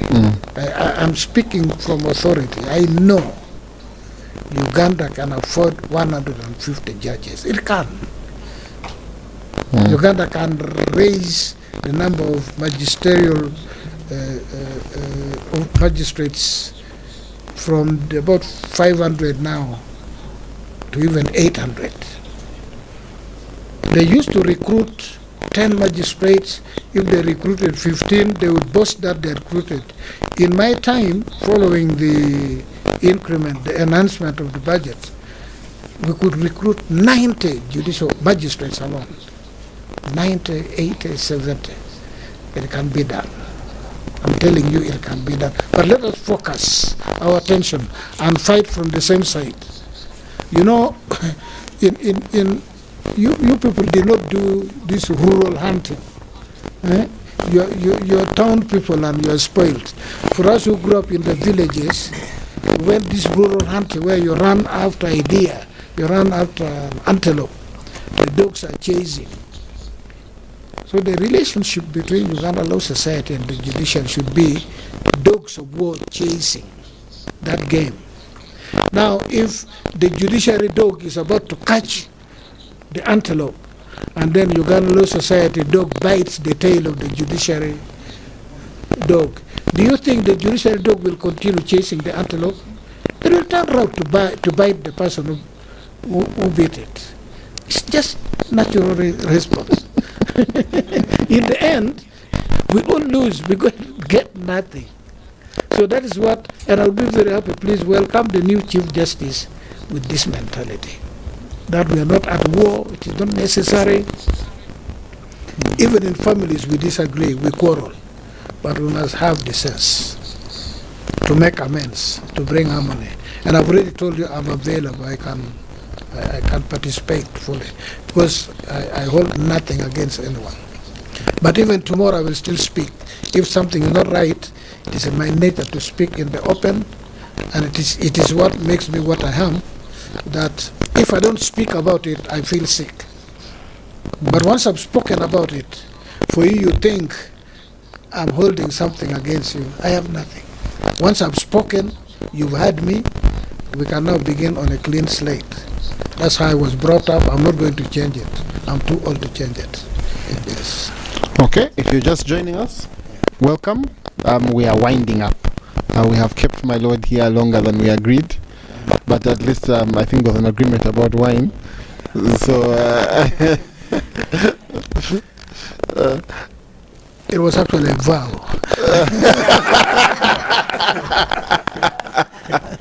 So, but my lord, we have Mr. Chiyonga here from the Monitor. As I had said earlier, I think he has one question. Let me just respond. My lord, you've been talking about the quantity. That clearly you made a case for.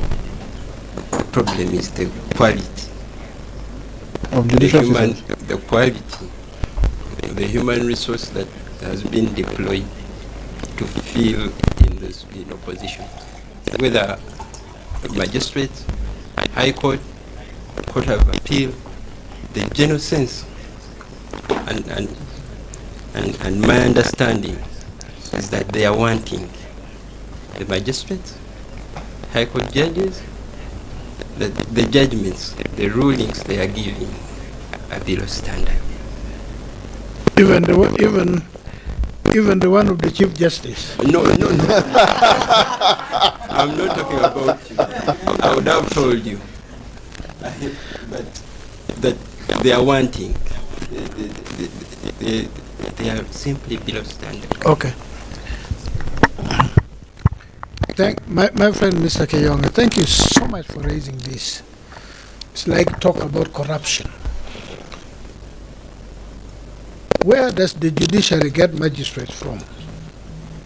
Today, to be recruited a magistrate, you must be a member of Uganda Law Society. You must be enrolled. So are these people competent when they're in the Uganda Law Society, and then when they join the judiciary spoils them? Do they get spoiled? Do they become incompetent from the judiciary? So you should now focus to the recruiting body and members of the Uganda Law Society.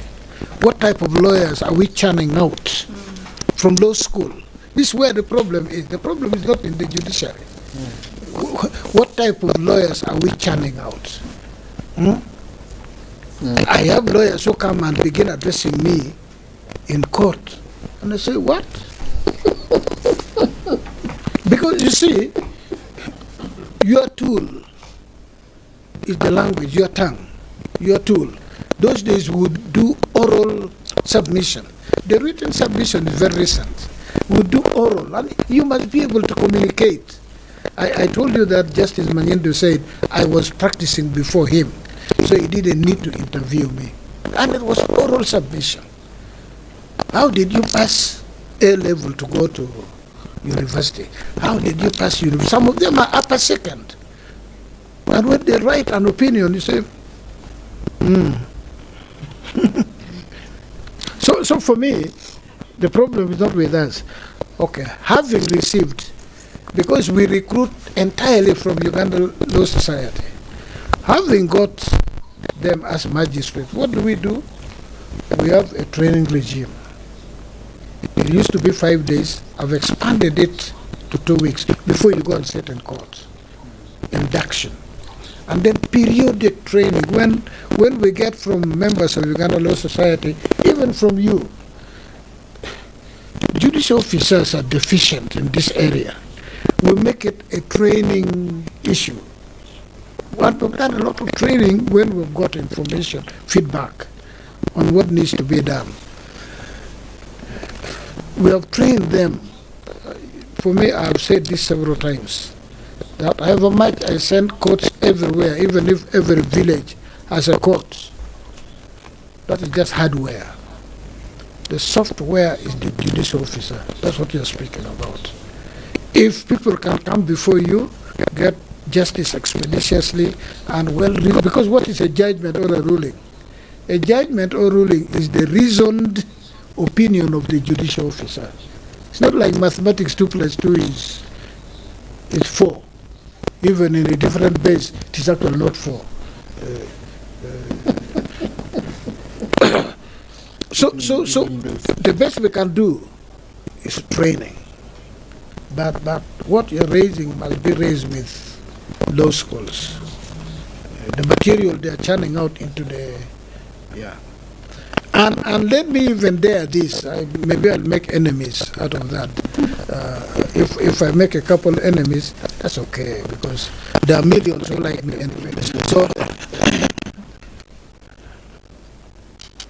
we were 60 class. Prior to our time, we were even much less. Our lecturers would know us by name. Up to now, they'll meet you. I've not met you for 40 years.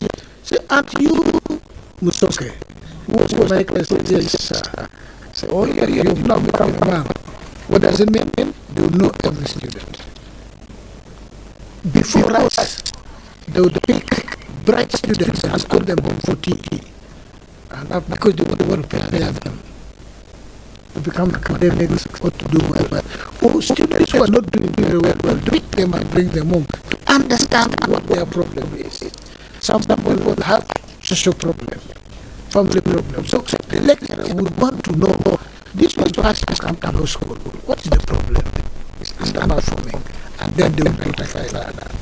Now I hear in class there were 300 or 1,000 in class. No, in one class. Yeah. In one class, the volume in the stream. Okay, how many people do they admit in a year to a university? In 500. I mean, how do you train a professional when they say 500 in a class? That's just a joke. That's why I say I'll make enemies. So the consequence, you see some of these things and you can qualify. And it is what my friend Mr. Kiyonde has talked about. Just a follow-up. If you're teaching history, and I like history, even 5,000 people you can teach history, and but a professional course. Just a follow-up. I know you're not the Judicial Service Commission, but just to put it in process. That's what you should ask me, because I'm not going there soon. The issue with recruitment has always been raised that the processes are opaque. We have no idea whatsoever at all how, who's recruited and how. We just see you know, they can put another, but after that, we just see names, and then they're like, how? I mean, like don't apply, some of them are not applying. Probably they apply, but the process is like, for example, in Kenya, sometimes they televise when they ask questions. Listen, young, let me tell you, even in Kenya, there's a conversation whether that is wise. Yeah, but You know, sometimes things can be so attractive at the beginning, and then you settle, you realize. Because no, Mr. Kiyama, who is so good, does not want to go there and be molded. So who do you get? You get him, you get me, who can afford to be molded. And the very best say, no, it's not wise. You get what I'm saying? So for every good thing, there is the flip side. Yeah, the flip side. But the crux of the matter is, even if you do televised recruitment interview, if the material you get from the university law school is not like when we attended law school, what do? You're going to reject everybody, then they will not recruit. That's the way. That's the best that the Judicial Service Commission, I've never sat in it. The best that the Judicial Service Commission has is what they give. What they feel they do, you know.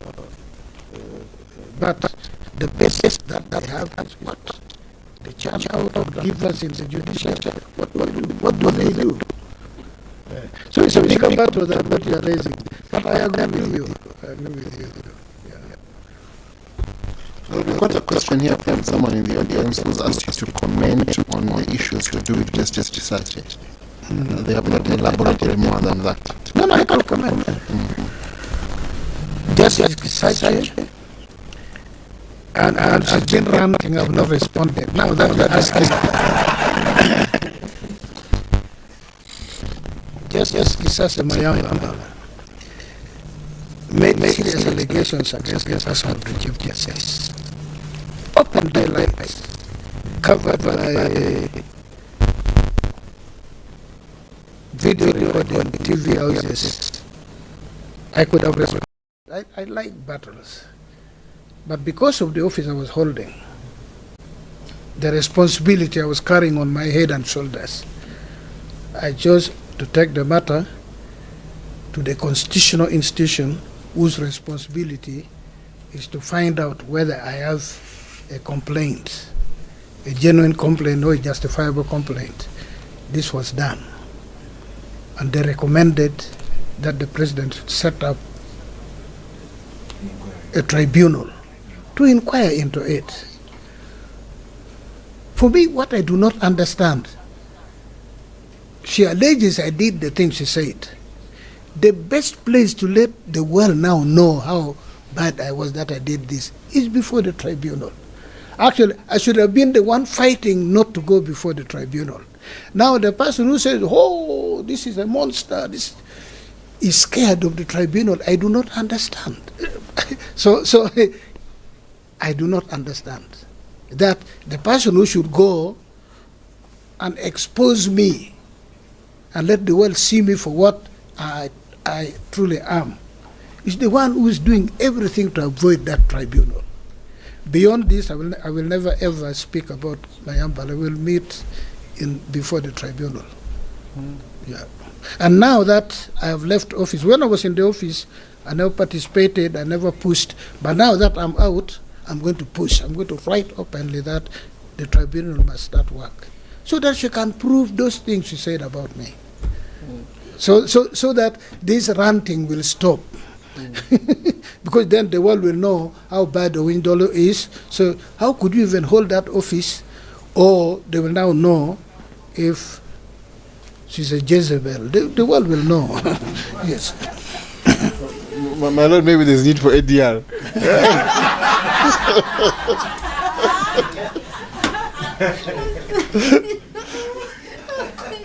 Maybe, my Lord, as you wind up, I think there's a question.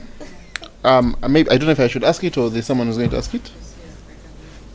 Okay, from Joy. And She has promised to keep her vow, my lord.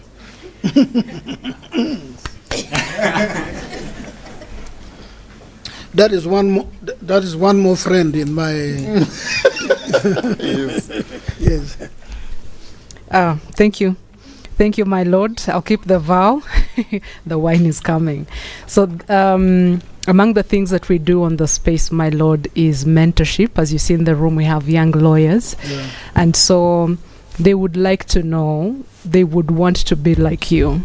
So what are some of those things they can do in terms of skills, career, and all that in order to end up where you are, or probably even far than where you've been? Thank you. Over to you.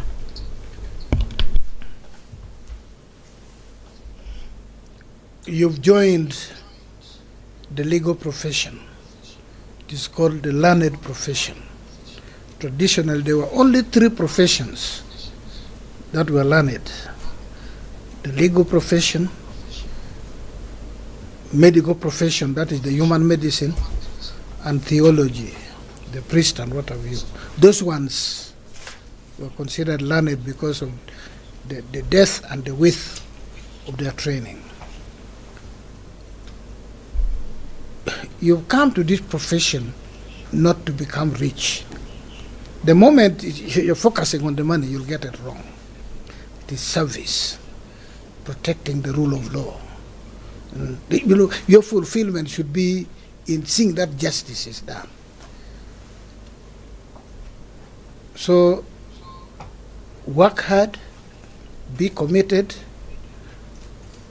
love the profession, and know that yours is to do good by God's people. The money comes in to grease your hands so that you can operate, but the money should not be an end, or should not even be a factor. We did so many charity during our time. You read the case of Professor Isaac Ojok. Yes. He was captured in flagrant delicto, fighting the government. Yes. We fought and we saved him from being hanged. But he never paid me a fee. He did not have the money. FOBA. Only one person was paid by a civil servant, some paltry sum of money. But you know, you see,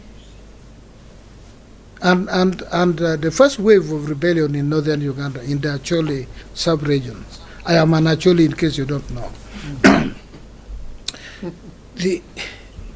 In 1988, they chose to come out. The president directed they should get a lawyer of their choice whom government would pay. The professional fee was going to be paid by government. They came to a few people, I don't want to name, they feared. They came to me and said, okay, if you bring peace to my area, why not? I prepared the draft. At that time, now retired Justice Jotham Tumesje was at the NRM Secretariat, the legal person. They agreed with everything I put. The agreement was signed. They asked me to give my fee note. I declined, and I want these lawyers to know this. I declined, saying my fee had already been paid by the peace that had come. It was a personal decision. About 3 or 4 years, the people, the West Nile Bank came out. Some people prepared the agreement. They were paid something close to 300 million. Yeah. They would have paid me anything ranging from 200 to 250 million. In 1986, that was good money. 88, that was good money. And you know, in 1987, we had the currency reform. So when you're talking of hundreds of millions, I could have afforded to retire and do other things. But I loved my profession. I knew that the purpose for which God had given me the opportunity to bring peace was more important. Yeah. So for many of you who are in the legal profession, there are so many ways you can help society and not focus on money. Gerald Tito Kello, when he went for his second exile after NRA chased him away from power, he had his property scattered everywhere.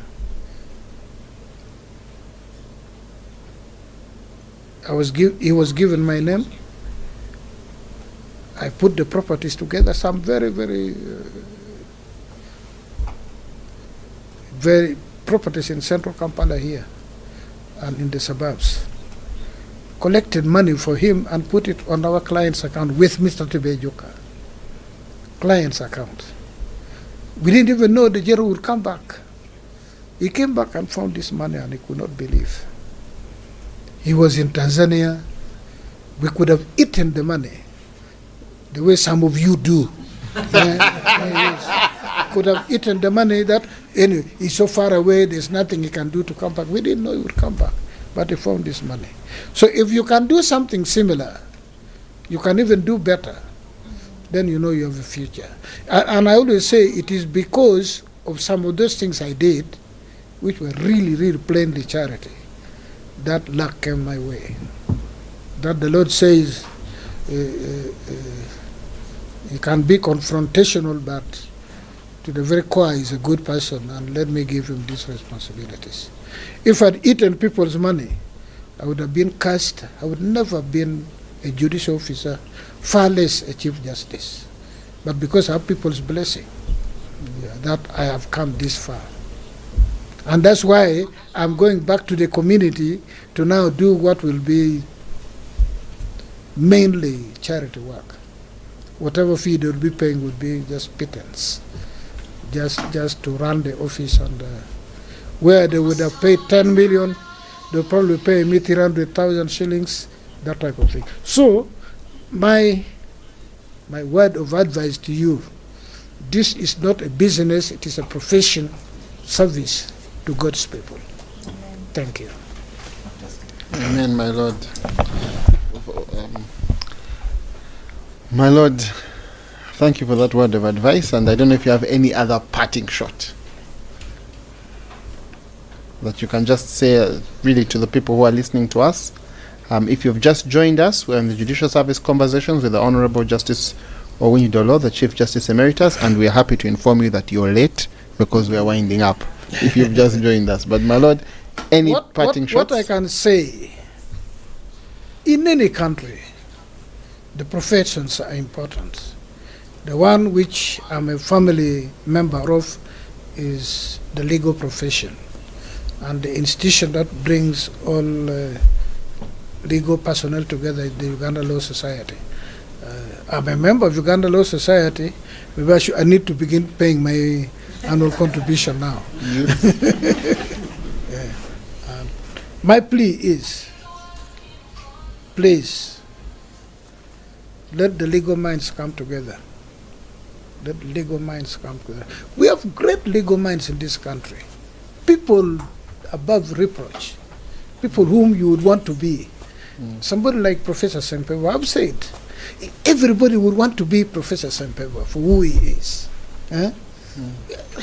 How can't we utilize that gift and bring peace within the society? We don't. I don't know if you do. I am happy to know that you do. And the other people whom, and make the Uganda Law Society, make the legal profession a solid body which speaks with one voice. That's not to say from within we don't quarrel. We will quarrel from within. The outside world will not know we quarrel. We quarrel and make ourselves better than before the quarrel. And then we go out there and we speak with one voice. That is my plea. And then finally, if you call me back tomorrow, I'll come. Anytime I'll come. Thank you. Yes, thank you. Thank you. If you're just joining us, as I said, you're late. We've been having a fantastic conversation with the Honorable, the Chief Justice Emeritus, the Honorable Justice Alphonse Chigamoy Owinyi Dolo. My Lord, we have been very honored to have you with us. Usually, when my Lord has spoken, that is the decision. The matter is final, And since my lord was the Chief Justice, the head of the Supreme Court, the head of the Apex Court, his decisions were almost at the same level as a holy book. They could not be altered. But my lord, welcome to retirement, and we are happy to have you on this side, promising to join us in the struggles that we are in. Next time, or some other time, I also want to know of my very, very several judgments, which one do people think was the best? When Lord Denning was asked which judgment he thought he found a lot of fulfillment is. What did he asked, and students would always say, high trees, high trees, where he dealt with. Yes. Yeah. My lord. So one day I would want to know. I mean, I wrote so many judgments. My lord, I must tell you, when I contested for Judicial Service Commission, I was nominated by a gentleman who calls himself the son of Loyola. And he's one of the most famous lawyers in Uganda. He is a Harvard-educated, highly skilled, young, brilliant genius of a lawyer. And he's here. And he's going to tell us which judgment of the Honorable, the Chief Justice. Assuming he has read many. He has no choice. We are putting him on the spot. He's a man of authorities. My lord, he's a walking Kampala law report. Maybe he will. Thank you, Elson, for those flowery introduction. Are we hearing you? I don't think we're hearing you.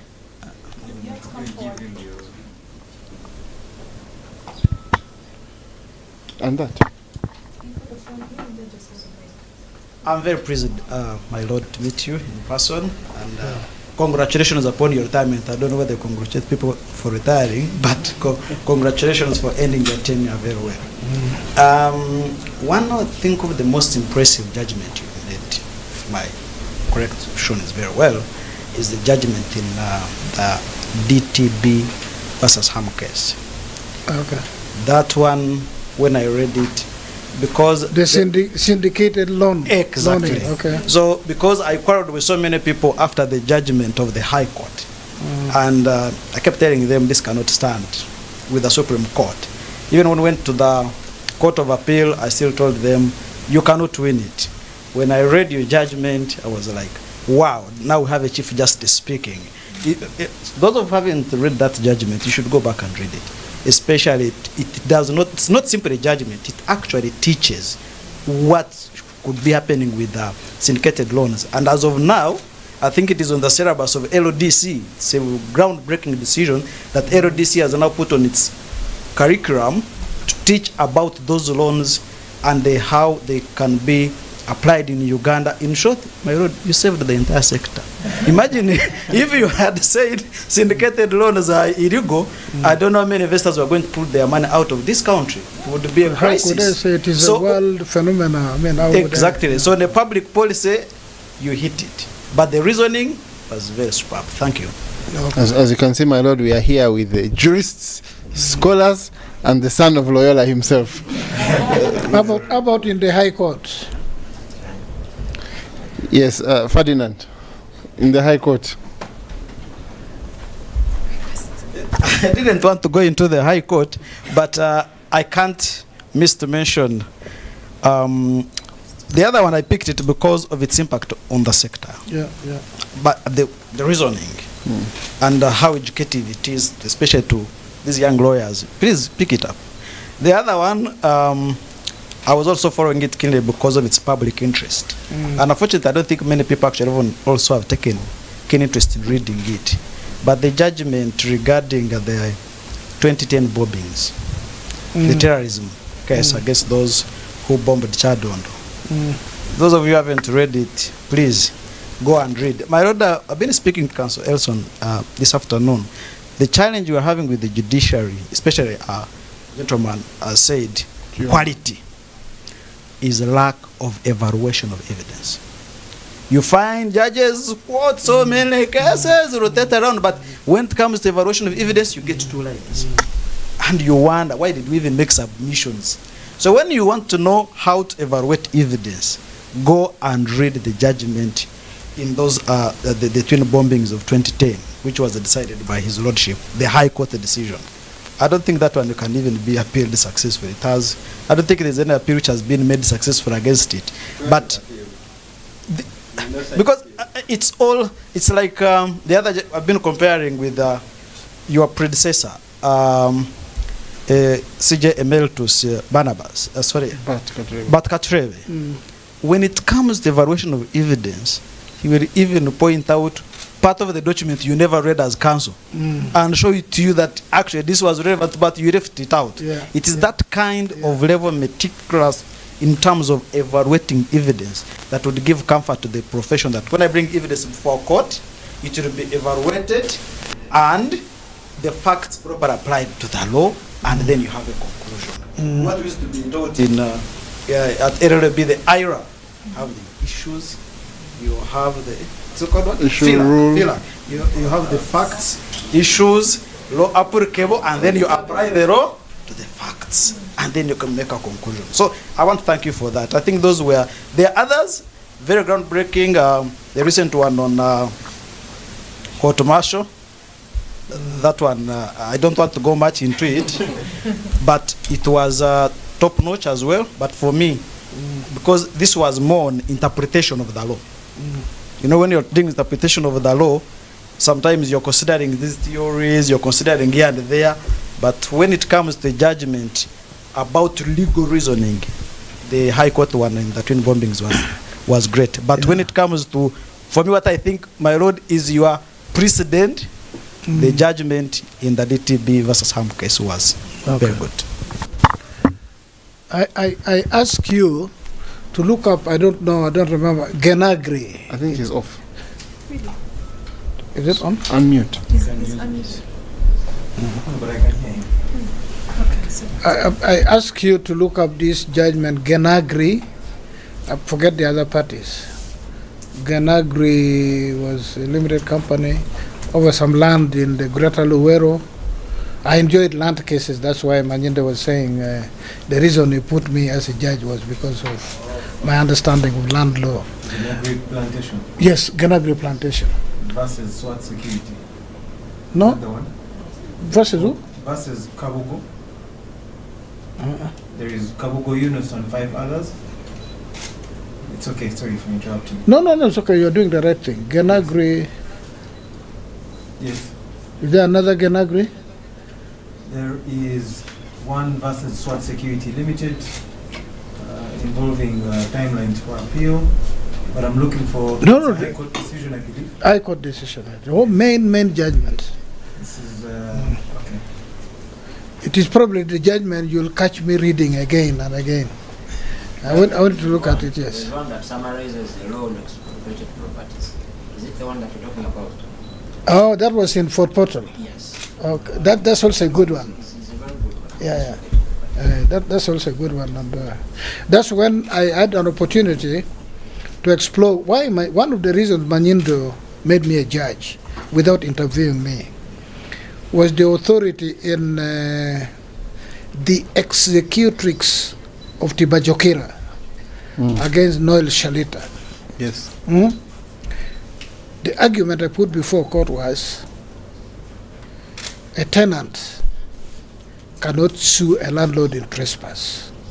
And all the justices were hostile to me. Wambuzi, Odoke, Manyindo. Say, what are you saying? You know, Odoke would, like, as if it is a snare. So I just argued. I said, a landlord or a lessor does not lose legal ownership of the property. In other words, he retains legal possession. He retains legal possession. The lessee or the tenant has physical possession. And you know, the wrong of trespass is against possession, against the person who is in possession. So a tenant cannot say the landlord has trespassed on the property he's occupying. So Justice of Appeal at the time, Odoke, asked me the question. Supposing the landlord comes at 2 a.m. and knocks on the window asking for rent, isn't that trespass? I said, no, that's not trespass. That is breach of the covenant of quiet possession. It is contractual. In the end, Wambus wrote a judgment where he agreed with me, and he mentioned me by name. I don't know of any other judgment where Wambus mentions a lawyer by name. Yeah. And then in the other thing of Fototo, I also discussed the issue of ownership, lessor and lessee. But Ganagri is, you look it up, Ganagri against... Actually, the legal information website doesn't have it. Really? Yeah. The recent decisions are all from 2019, then 2024, 2025. I think it ought to be uploaded. Oh, Ganagri was... I'm surprised. We shall task the... Yeah, let them get in touch with me. Yeah. Ganagri, I thought it was there and people were... Okay. I would also want to know, and then the others, but yeah, those were... Okay, thank you. Our colleagues, if you've just joined us, you'll hear that institutions do not... I think you'll agree that from what we've heard today, institutions benefit by questions and by discussion, and that this, I think, for us at the Judicial Service Conversations has been a very historic conversation.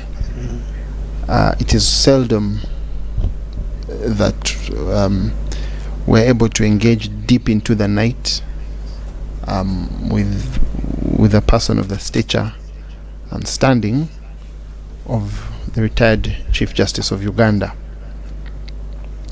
And I think we part with a sense of our shared responsibility from as lawyers to guard the law, to respect the servants of the law, and to ensure that both the law and those who serve the law remain anchored in the service of the general public. Our conversation, of course, doesn't end tonight, it continues, but I think it has been an important, powerful, meaningful, wonderful, insightful conversation. I must say, my Lord, that I saw on the call many members of the Uganda Law Society Council. So I think that colleagues still long to hear, my Lord, and I think your coming here today has been a blessing to many members of the bar. Thank you. I think we have had many. The room is full of students. The room is full of lawyers. I see here lawyers like Mr. Mujira, Loyola, Madan. I'm seeing a number of lawyers, law students, members of the Fourth Estate. And I think it's a testimony, my Lord, to the respect and standing that you have. And we thank you for taking the time of your busy schedule to come here. Now, what we usually do here is we end with a song. And usually... Negro spiritual? Not a Negro spiritual. We usually end with an Afrigo song, actually. But not a Negro spiritual. However, we end with these songs because the whole purpose is, as we told you, we started by campaigning. But today, we're not going to do those things which we do. Today, we want to end with a song which talks about a clear road, a clean path, something made perfect. We would have loved the Negro spiritual, and maybe, my Lord, you would give us a Negro spiritual. But what we had in mind was a spiritual as well, but an African spiritual. Yoleng. Yoleng, which is, for those who know, a gospel song in Luo. You know what it means? Yoleng. I think it means the road is clear or the path is clear. Yeah, in other words, there are no impediments. Yes. There are no impediments, there are no roadblocks. So, my lord, there are no roadblocks between all of us here today. Yoleng.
You've ended it.